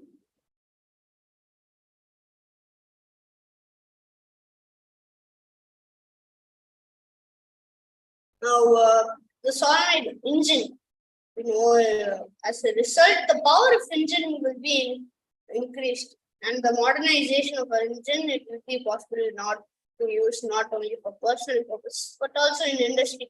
Now, you may ask how to create like that. Now, you don't want any significant monetary cost, and its design is simple and understandable to everyone. You can do it with your own hands. It says it is very easy. Now, this is the image of a V8 solenoid engine, and thank you for this option. May I request the judges to give their feedback, please? Over to you, Rajiv sir. Well, this is a good project. So, a product which has a lot of applications in industry and in the real world. And again, it's a good example of convergence, where different technologies and different components come together to give a good everyday useful product. You can see a solenoid lock or an engine everywhere around you. It's there in your car, it's there, and all those doors, you walk through without touching. It's there on your access control gates, doing multiple things, right? It's also used in lots of medical devices. It's used in toys. It's used in maybe some kind of instruments which can be used in the office, etc. I mean, the application is huge. And imagine this came from something that was developed in 1920s. And so the lesson that you can learn from that is that many of the technologies and many of the applications that we find today, which is developing, which is becoming more and more useful, are based on technologies and concepts or theories and laws that was developed 150 or 100 or 200 years ago.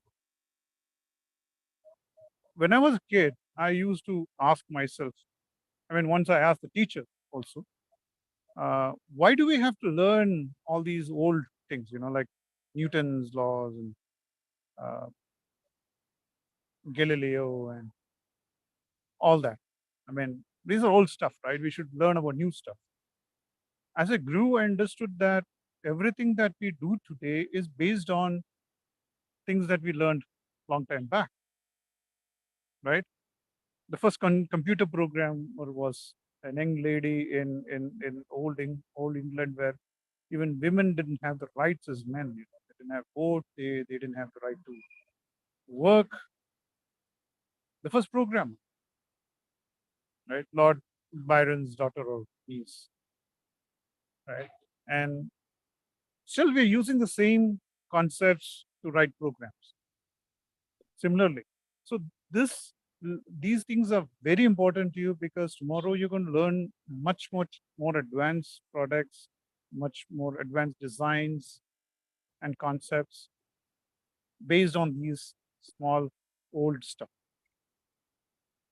right? So good, congratulations. It was a good presentation and a very good subject you selected. So all the best to you. Thank you very much. Good night. Thank you, Rajiv sir. Over to you, Sunita ma'am. Yes. Rishi, you have done a good job, because many years I have taught solenoid to a student of class 12. Never they have thought about the applications of solenoid. They have just studied the theory, and they never tried to explore about a solenoid. So you have done a wonderful study of solenoid, and you have studied, I think, almost all the applications of solenoid. But I want to give you little more work. Okay. Like you have studied about a solenoid. Can you tell me solenoid lock you were talking about, solenoid engine you were talking about, valves made of solenoid, etc. You have now the next step, what you have to do is you study the advantages of these, disadvantages, and if there are disadvantages, and you create your own ideas how to overcome that disadvantages using some other thing. That is how you do the research, how you do that innovation, isn't it? So now you have studied about one equipment, solenoid, its applications. Now the next step is you should study the advantages and disadvantages thoroughly, and you should be able to create some lock without any disadvantage of solenoid.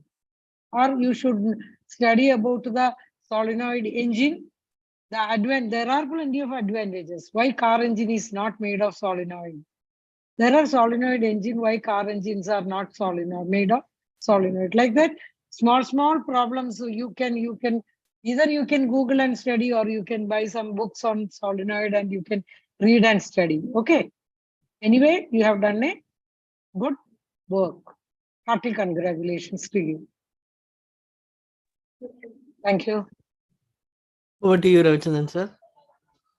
Yeah, very good presentation, and he had brought out the earlier concept of solenoid, because not many of us do know about this in depth. So definitely, as ma'am said, there are advantages and disadvantages. So if you go deeper into this, you'll find a sort of research happening. So that will really help. A good thing. Really appreciate the team. Thank you so much. Thank you, sir. Over to the anchors. Your project was indeed informative, Rishi. Let us give him a big hand. Audience, it is time for the final question for the event. I'm sure you already know by now that your 2 minutes have already begun. All the best. Next up, we have Tanishka, Kamala Kannan, Pranavashri, and Raja Lakshmanan from grade 6, who realized the importance of having a portfolio website and how it can help individuals reach great heights in their careers. Over to you, team.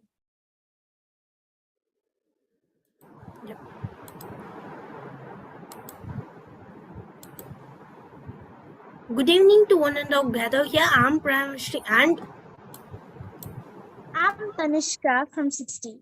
So we are here to present our portfolio website. So I think so everyone will be eager to know about what is a website and what are the types of it.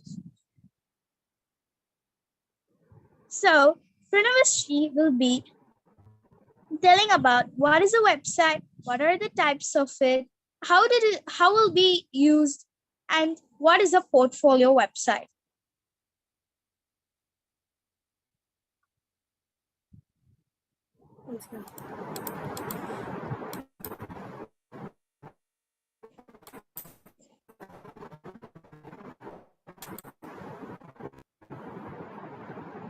the whole found in our hand is website. So what's a web? It is a collection of web pages, all publicly accessible websites collectively was a private website and private churches company for its employees. You can access their many range of inquiries, laptop, tablets, and had lots of types. The most common types of websites are e-commerce website, business website, blog website,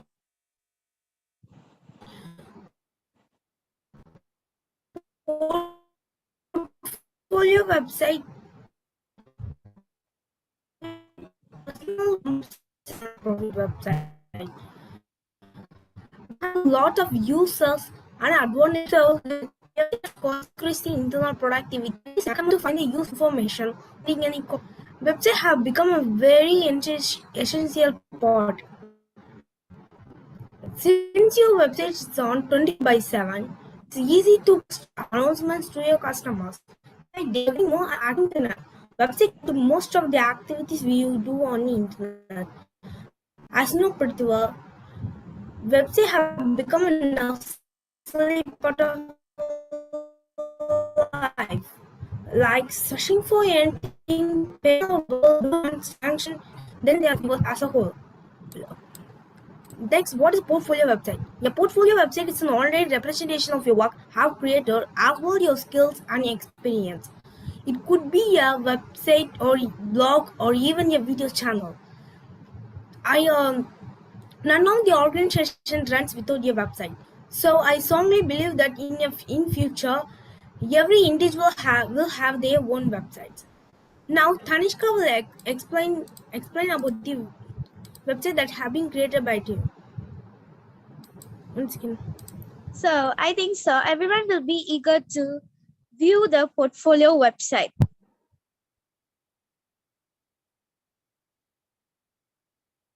So this is the website that been created by our team. So normally portfolio website will be created for a single person, but we have created for a whole school. So this is a school, Kamalani Ketan Montessori School.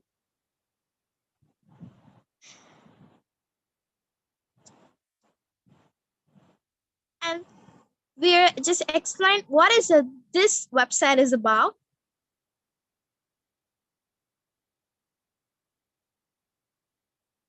And about the foundation,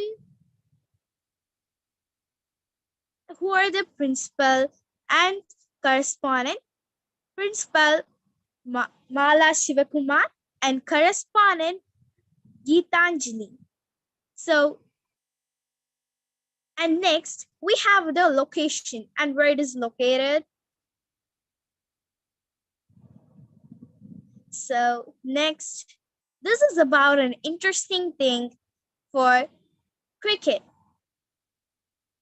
In this viewing, many of them will be the cricket fans.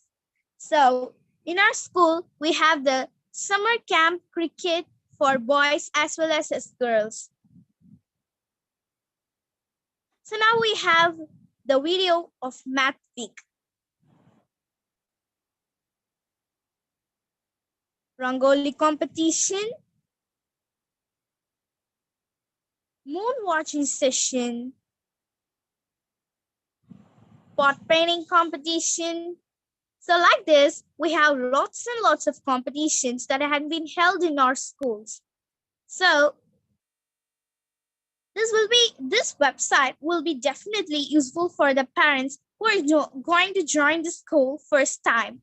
So they will be, if they want more information, we have the contact number at the last. Even they can call to the management and they can make use of this website. We are happy to end this. So we are happy to end this. Thank you to the judges who are spending the valued time with us. Thank you for this great opportunity. Thank you. Judges, your feedback, please. Over to you, Rajiv, sir. Students, that was a good effort.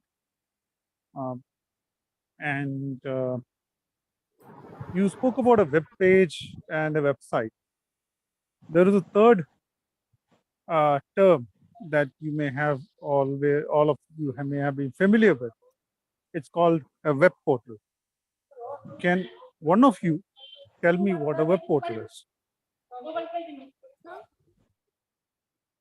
So we'll be doing the research about that. Okay.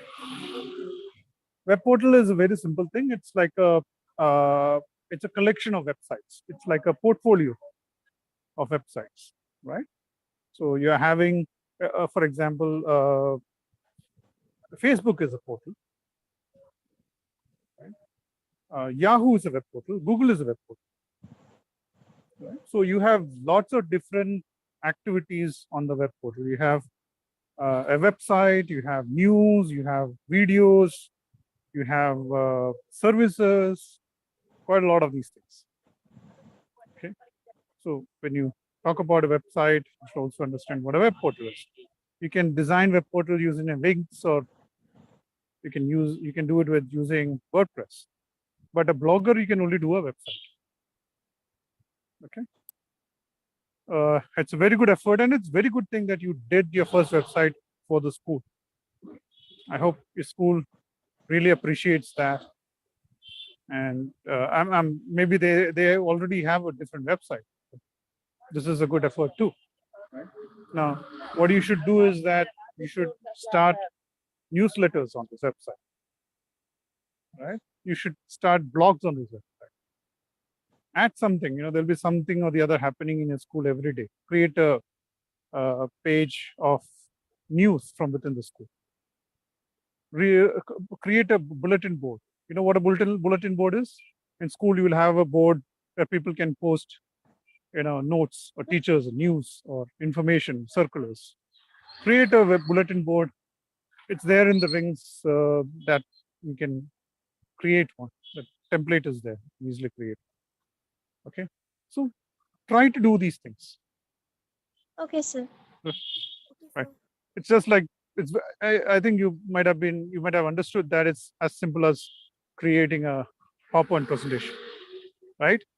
Yes, sir. All you have to do is have an idea, have the content, have the design in your mind, have different elements like photographs.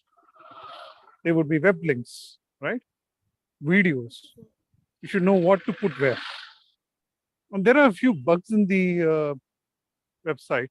I don't know if you noticed in the first few pages, there was the text, or what we call in advertising, we call it copy.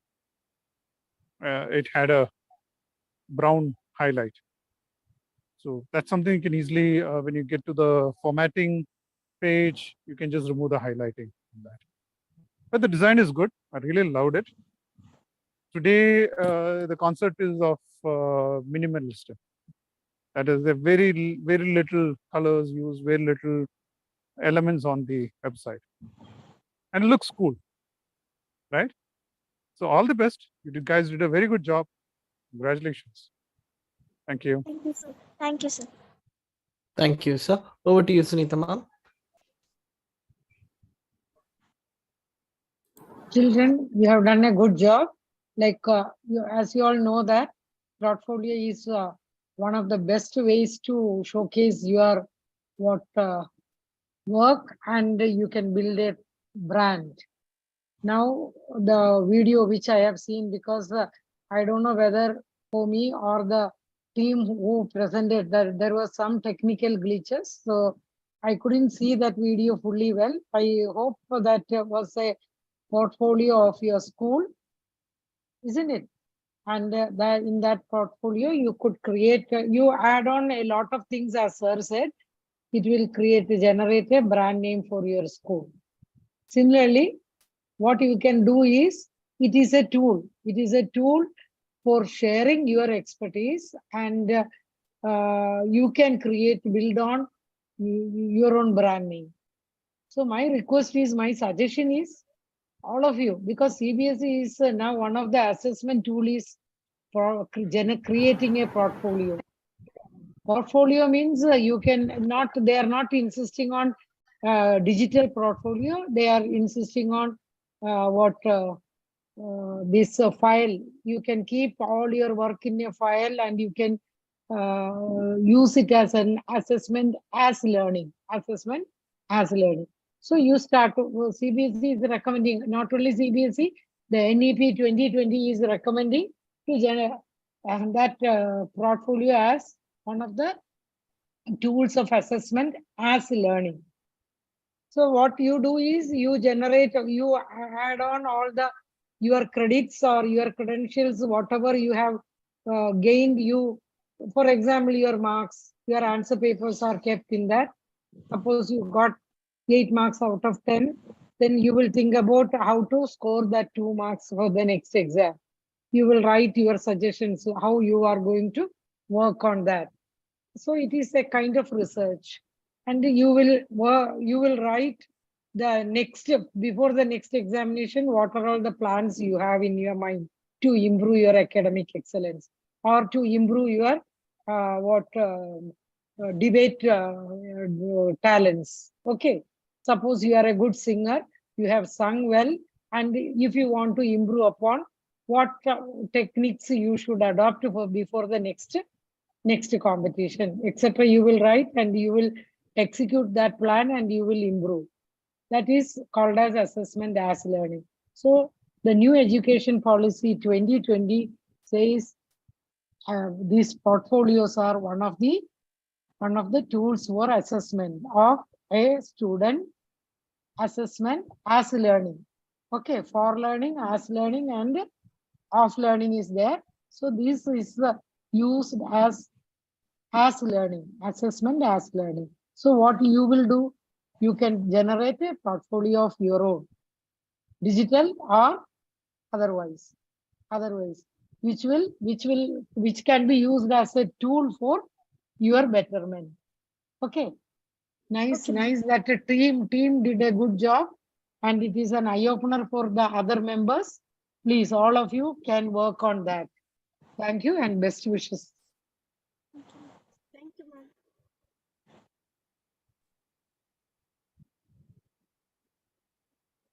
Over to you, Ravichandran sir. Yeah, very good attempt. And I always have been into websites ever since it came into India, long before we couldn't see that. So every school has a website. So every student has a portfolio. So every class should have a blog. So portfolio, then class has a blog, school has a website. And the best idea is Trichy has a very good unknown things. Many people may not know, like ma'am said or others said there, that the main idea of a website is sharing and learning. You share with other schools abroad. And how do you share it? Through a very simple tool called the website. So what I suggest is she has the Rockfort, the Srirangam. There are other temples around which many people may not know about how it came into. There are many facts about Rockfort itself. So if you start finding out from your grandparents or very old people of the locality or old photographs, if you analyze, there are photographs of the 1900s of Trichy, which has been published in many of the sites, you will find it. There are 3D and 360-degree films which have come. So if you put them all together, right from the old day photograph to the present day 360-degree views, you will find that you are given a very good information about there. And then there are even wrong information which come in the website. For example, they always debate about the key, the top stone on Tanjavur temple, the Brihadiswara temple. On the top, there is a stone which is 30 ton, it is 80 ton, it's a single stone, it's a multiples of stone, it's this, it's that. So many people write, and how do they make such a big ramp, all those stuff. So what you should do is, you should collect this slowly, the information which is not really known by many people, you know it. So ultimately, you should write about lots of temples and about Srirangam itself. The people who came and invaded the temple, and who is Vellamma and who is this and all those stuff, if you write there, people will really appreciate you a lot. And I mean, incidentally, I come from Trichy. Thank you.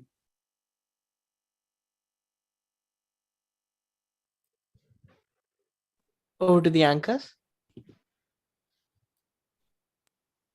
Awesome work, team. Kudos to you. Last but not least, be sure to tune in for a special presentation on SOS, where our techies Sridarshan Padmanabhan and Sanjay of Grade 8 will showcase how different systems can be integrated to create powerful solutions to complex problems.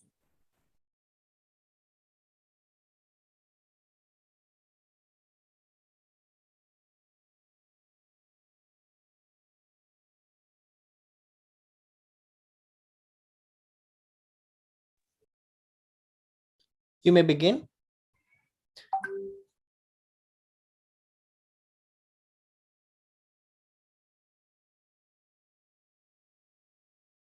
Hello guys, myself Sridesh and my teammate Sanjay hereby to explain our project about potholes.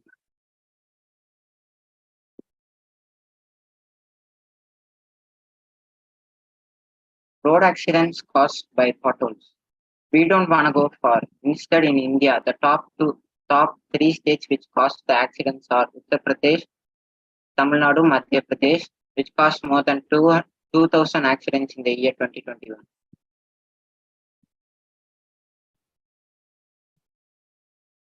Research role in our project. Our prototype is fixed on a shock absorber of a public transport, which is bus. If the bus meets with a pothole, our prototype senses it and sends a distress message to the municipal corporation It sends the depth and the correct coordinate of it so that the municipal corporation can fill it and they can avoid future accidents which is caused for people.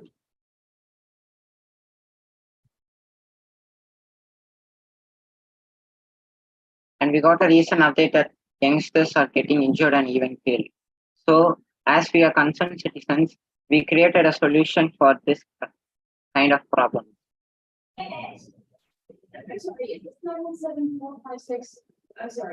About SOS. SOS is an international code of extreme distress.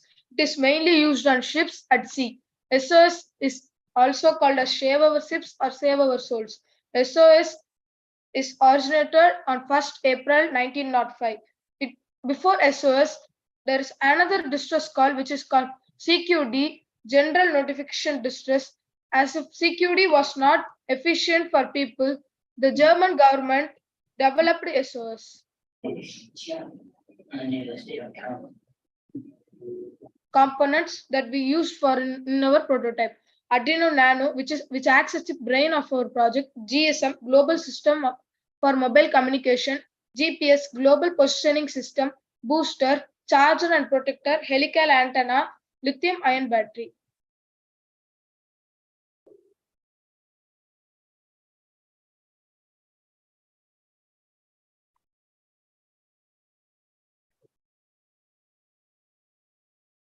Our project pothole map, this is a great project where it detects the pothole and gives the distress message to the municipality.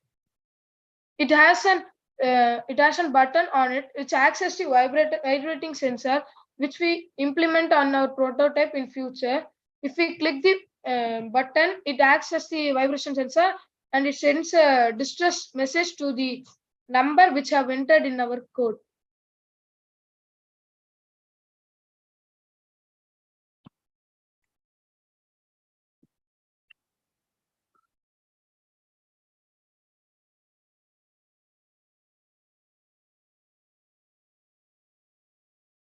Our project will be applied in Indian public transports, that is buses. So particular bus travels in a particular route in a particular time. It's like a cycle. Here, our prototype will be fixed in one of those buses. Averagely, it costs 30 crores to lay 1 kilometer of road in India. India has a network around 10 lakhs kilometer per of road. So approximately it takes the Indian government more than 30 million crores of money to fix out the bumpy road.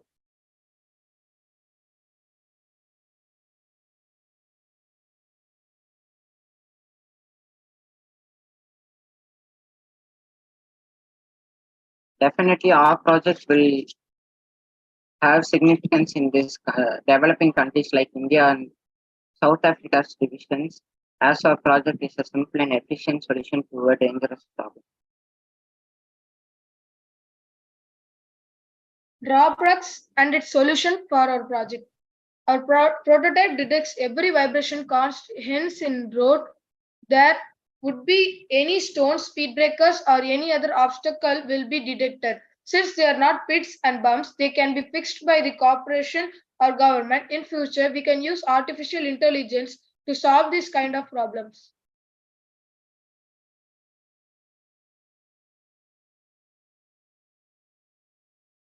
Let's see a short video of our project.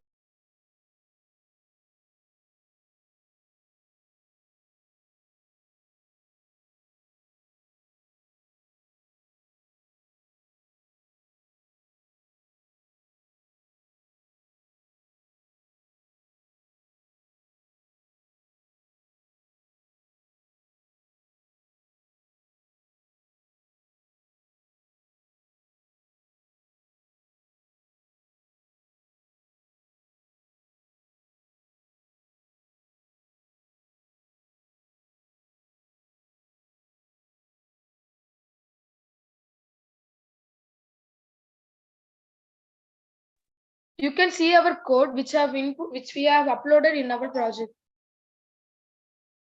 This hashtag includes source the data, and the initial state is 0 because to start a prototype. Panic switch is like it transmits the messages and it is connected to the 12th pin of the Arduino Nano, and it sends the GPS longitude and GPS latitude. GPS is the receiver RX and transmitter TX is connected to the 5th and 4th pin of the Nano. GSM's receiver RX and transmitter TX is connected to the 9th and 10th pin of the Nano respectively. Void setup tells us how fast the GSM works with Nano, GPS works with Nano, and Nano with the computer. And the speed is same in 3 cases, that is 9600 baud rate. Void loop. Firstly, GPS listens and seeks satellite for signal, and there is a condition that if panic is high and state is 0, it sends the distress message to the municipality. The message is SOS message, pothole alert, and respective coordinates with time and date.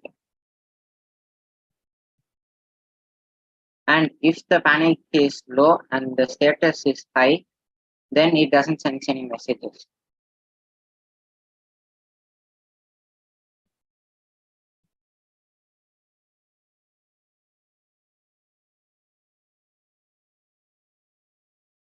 Thank you for your time.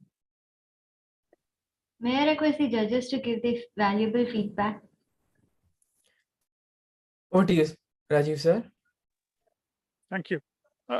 Among all the presentations, I believe this was a bit advanced and it was a very good effort. I hope you will take a sensor and put it on a car or a bus and try out the product in real life. There are quite a few attempts that has been done to map potholes on the road, and but none of them has been of this kind. It's always been some people sending data or a Google pin onto a website which gets collected.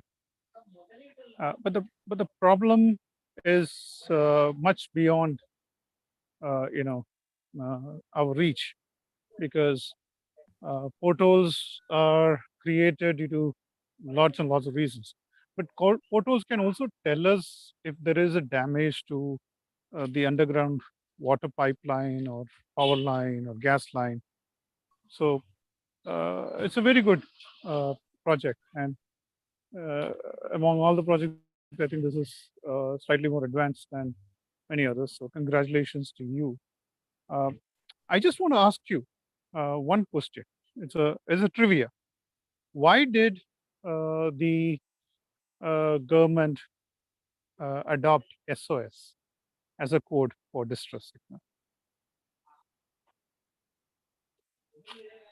Can anyone? Sir, yeah, tell. Go ahead, please. Sir, firstly, CQD was the distress call, sir. Since it is not effective, government chose SOS. How is SOS more effective than CQD? Sir, can you tell? I will tell you, but I'll give you a chance, and then I'll give chance to the rest of the students. Sir, before SOS has come, every single country has one distress call, sir. It was not efficient between it was not easy to communicate between two ships, sir. In case in India they are in distress, so the German government developed the SOS, sir. So it is also accepted by the whole world. It so wasn't that developed. It wasn't developed. SOS was not a code that was developed by the Germans, but I think Germany and the Scandinavian countries were the first to adopt it. You gave a hint to the correct answer. You said SOS is easier, but how is it easier? You said it was easy for two ships of different countries to communicate with each other. How do they communicate? So that is the hint to the answer. They're using lights. How do they use the light?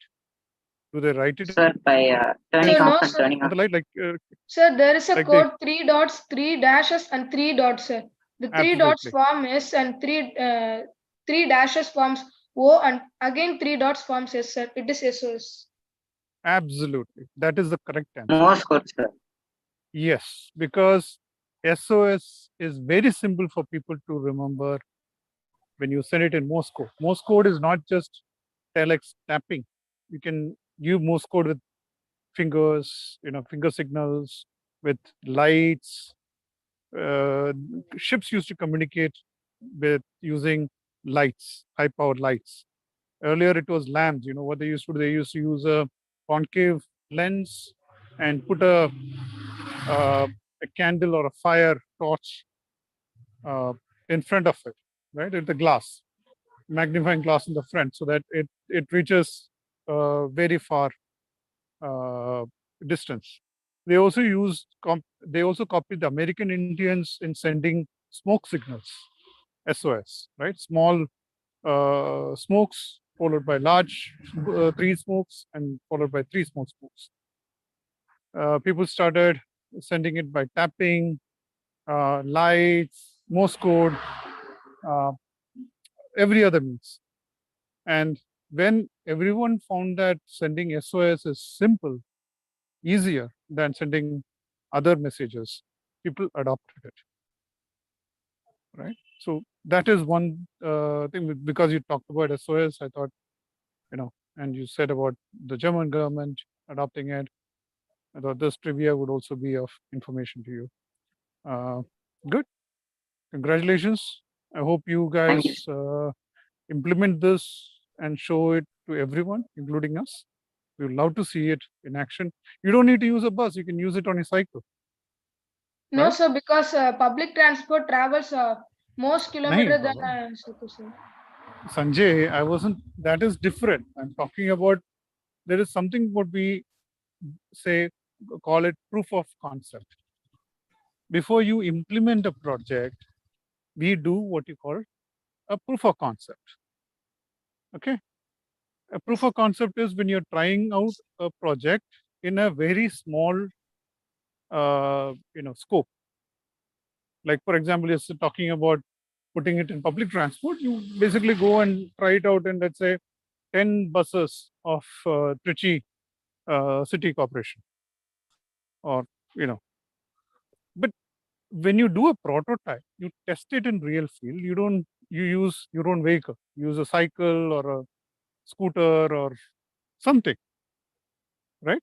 When you do that, you can actually show to people that our product works,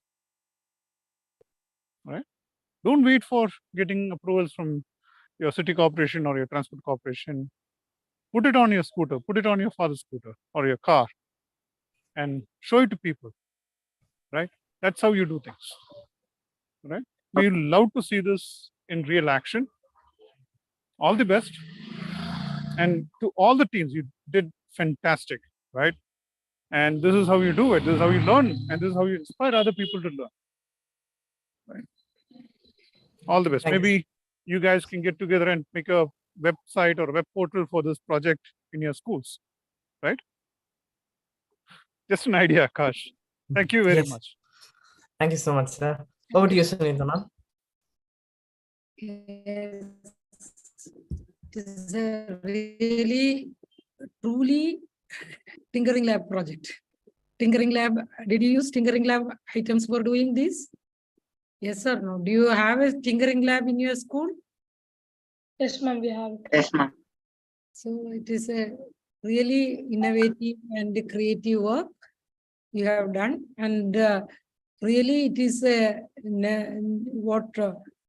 necessary project for countries like India, because a lot of potholes you can see, and try to generate electricity. Somehow you can incorporate that also.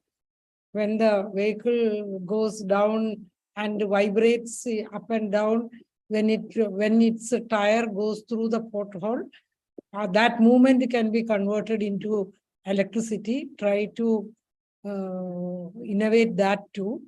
Okay, it is a very good project. We have done a good research on that.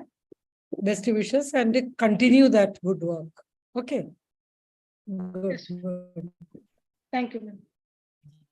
Over to you, Ravichandran, sir. Okay. Yeah, good work, and really I appreciate. There are lots of ideas, and both the judges have said what could be further improved upon. I really like that, and so the students are able to understand better what all they said there. So anyway, congratulations, keep it up and go stronger. And very good. Thank you. Thank you, sir.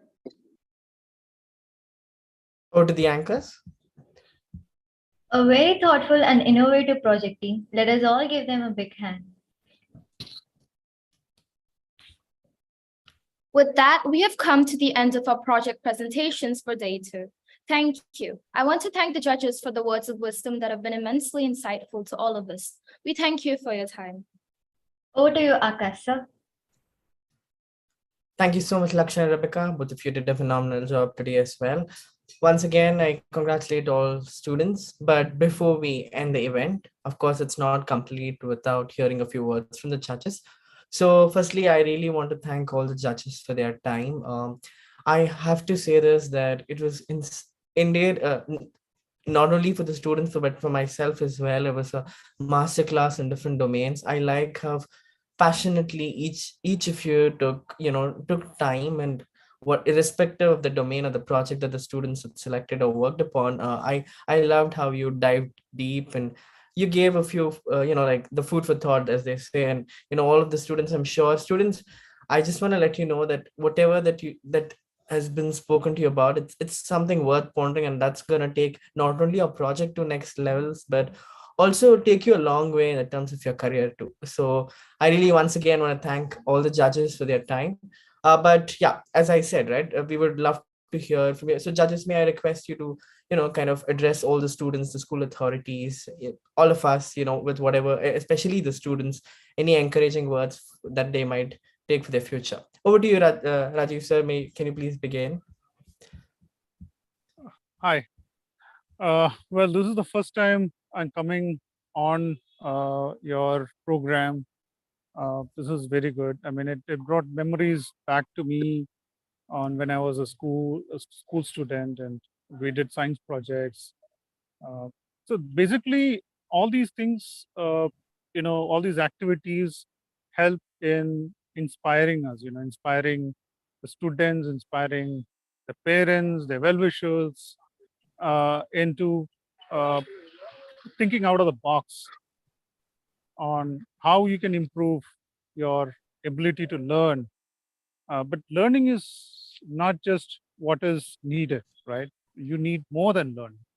You need to learn how to apply what you learn in real day life, in your job, in finding solutions.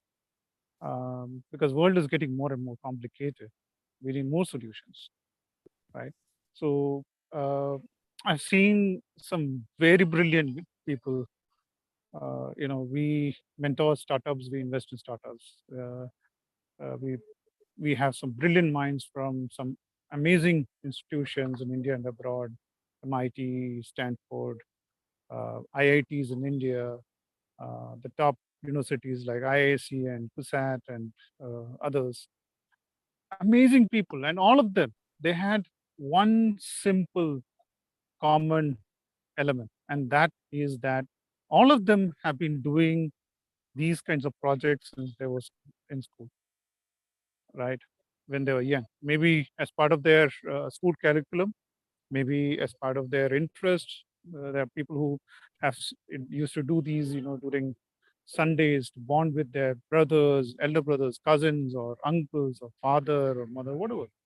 So these kinds of activities help you enrich your learning capability, and how to convert your learning into real solutions. Think out of the box, like biomimicry, right? Like creating a web portal or a website in a very innovative and very creative manner. So I would congratulate the school. I would also congratulate my friend Sagar and Akash over here, who did a wonderful job with their initiative, how and why. And I hope they're able to take this on a national level It would be a privilege for me to work with them in this initiative. And congratulations to your school for tying up with this organization to do these kinds of activities. I mean, it's not, I mean, learning things in school alone doesn't, it's not sufficient for you. It's how you do things outside your syllabus that matters. So keep it up, do well, inspire others, and be inspired by others. Congratulations. And thank you very much for inviting me over here. It was a pleasure. And I look forward to be with you throughout this journey. Thank you. Good night. Namaskar. Thank you so much, Rajiv sir. It was indeed amazing. I once again want to thank you for all that. Students, I just want to let you know, and I think sir just mentioned it as well, that sir has been working with multiple startups, and he has been investing in these startups. So for him, these pitches and these presentations are something is like his daily life. You can see a day in the life of Rajiv sir. So, and he has been working with professionals across domains, across industries, and also, from different backgrounds. You name any university, any top university, and there's a high probability that he knows somebody from them. Not only knows somebody, but is closely associated with them. So, and I love how, with all that he's achieved, I like how, with a few interactions that I've had with him, I like how down to earth he is as well. So it's a pleasure to have you, sir. Thank you so much. Thank you very much, Akash. My best wishes to you all. Thank you so much. Over to you, Sunita ma'am. We'd like to hear from you as well. Thank you, Akash. See, children, you have participated in it is not an exhibition. You have done a research work and you have presented. All of you have presented very well. Your participation gives you a lot of improvement in your attitude and a lot of things, isn't it? When you go to the classroom and sit in the classroom, when your teachers teach, mainly your cognitive part of your brain is improving. And these kind of projects will give you psychomotor skills. And both together, you will become a different person. So these skills are very much essential. All the 8 topics are different. I liked all the 8 topics. And the presentation, according to the children, presentation, the way in which they presented the matter differed a little here and there. That is all. But all of you have participated very well. For that, you should have a big hand for all of you. Okay. You have done a very good job. Now, don't wait for the outcome of this project. Don't wait whether you have done, you didn't score well, and that is a different thing. Okay. Participation is very important, and you have done your job the very best. And now you try. In your web portfolio, you can add, you can write something for your improvement, what you should do for your improvement. Okay. Similarly, when you walk outside your house, you should be observing that biomimic, that whatever you see, you can mimic that in a different way. Similarly, around us, a lot of problems are there. That problems, you can find out a small solution in your own way for solving that, like a traffic congestion, or somebody presented a pothole solution for the pothole. And similarly, a lot of problems are there, isn't it? A lot of problems are there. Somewhere in the city itself, outskirts of the city, no water is coming. So water or the flood is coming, natural calamities, you think about the problem. And according to your, you start doing some research, you start reading something and find out a small solution for that. One example I will tell you. In the international way, one girl has won one project. She has made, car seat. When you sit, the driver, when they sit in the car, there is a attachment on the seat, isn't it? For the back pain. Suppose you have a back pain, they will put a pillow like a cushion at the back. Isn't it? It is available now. And she has created, so suppose when the car goes through the hill, the slopey area, that is through the bridge, or when it goes through the bumps of the road, this seat back, it will move a little. So it will not be helpful for the back pain. So that she suggested a small, using a sensor, she suggested a small rectification in that. So that wherever the car goes, that back support will be adjusting by itself. It will create some problem and some small sound, and automatically it will get adjusted. She has done a small innovation on the existing thing, and she won the international prize for that innovation. So that is very important. You don't try to find out, you discover a new thing. Whatever existing items are there, some problems, some drawbacks will be there. That is why in one of the projects I asked a question like about solenoid. Solenoid, there are many devices, but there are drawbacks, disadvantages for that. So that disadvantages, how will you rectify? That is the innovation. Okay, do something of that sort. Best wishes for all of you and for your school. I think Kamala Niketan Montessori School. Best wishes for your school, and I am becoming the judge for the second time. Akash has called me previously during the pandemic time, and best wishes once again. I wish all of you all the best. Okay, thank you. Thank you so much, Sunita ma'am. Like you said, right, you were there once before in one of the Kenyan schools that we were working with, and whenever you come in, you bring such warm energy when you do come in, and I really like how seriously and with so much of passion, with educators like you in the country. I know that for a fact that if we have many of the educators like you, I'm sure India is 100% going to have a bright future. So once again, thank you so much for coming in, ma'am. All right. Lastly, Ravichandran sir, may I please ask you to say a few words as well, please? Yeah, one or two things I will just like to say about in conclusion. One is the Intel Science and Engineering Fair, and the Intel City Fair is the beginning of this ISEF, what we call International Intel Science and Engineering Fair, which normally is conducted in US, number one.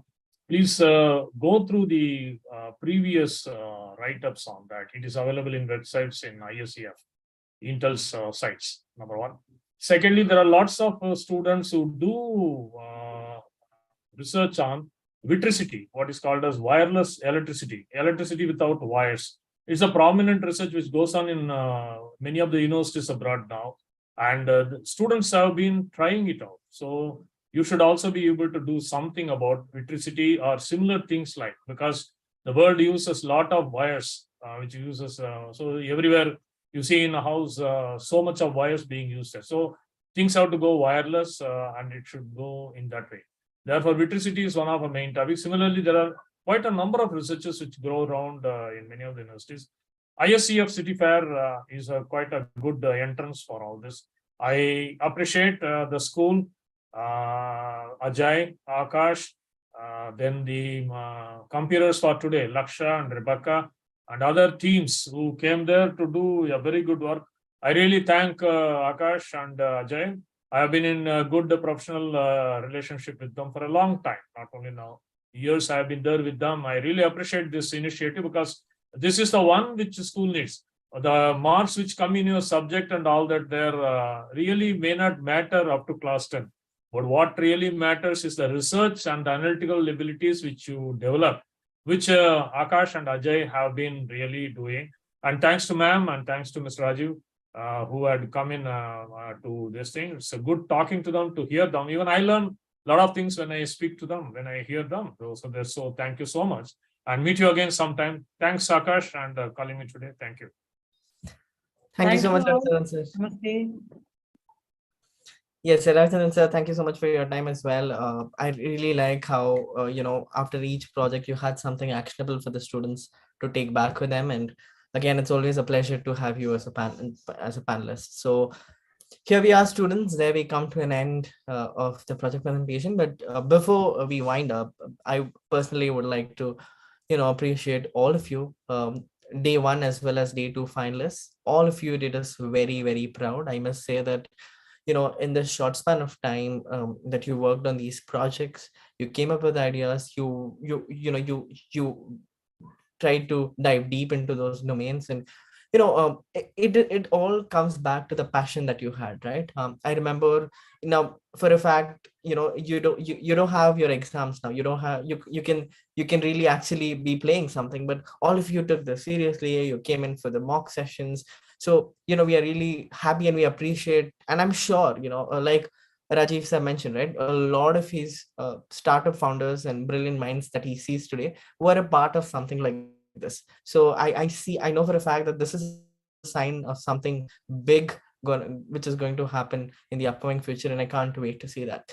And I just want to let you know, students, that as you might be aware already, and even to the audience watching us, the theme for this year, for KNMS, for all the students, we the theme was research, right? It was for the students, how well are the students able to, in any given domain, how well are the students able to go back, dive deep, mine data from different sources, make sense of it, and again bring it and filter things out, because any given topic today you'll find thousands of resources. How do you then try to map out something that's relevant, that's something catchy, and then showcase it in a presentable manner, right? So students, and maybe you might be like, oh, I would have done this better, that better, but let me tell you that an opportunity like this gives you with a platform, it increases, it enhances your confidence. It gives you an opportunity, a platform to work on your soft skills.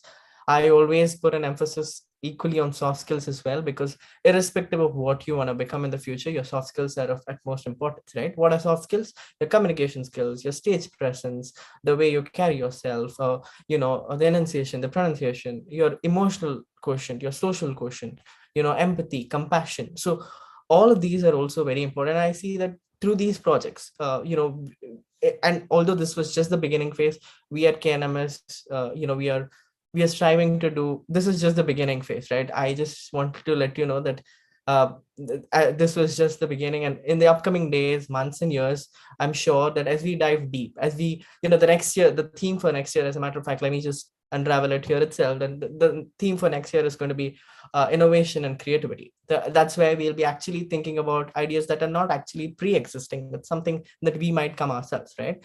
And I see good problem solvers in you. So I'm sure when something like that, a platform like that is given to you all, I'm sure you're going to rock it. So I can't wait for that, right?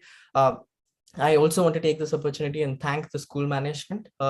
I always say that it takes for a school management, to realize first the importance of something like this, and not only realize and allow something like this, but also be closely associated with us to ensure that, and very deeply interested in with all us teachers and mentors, and deeply be involved, so I really want to thank and hats off to the management.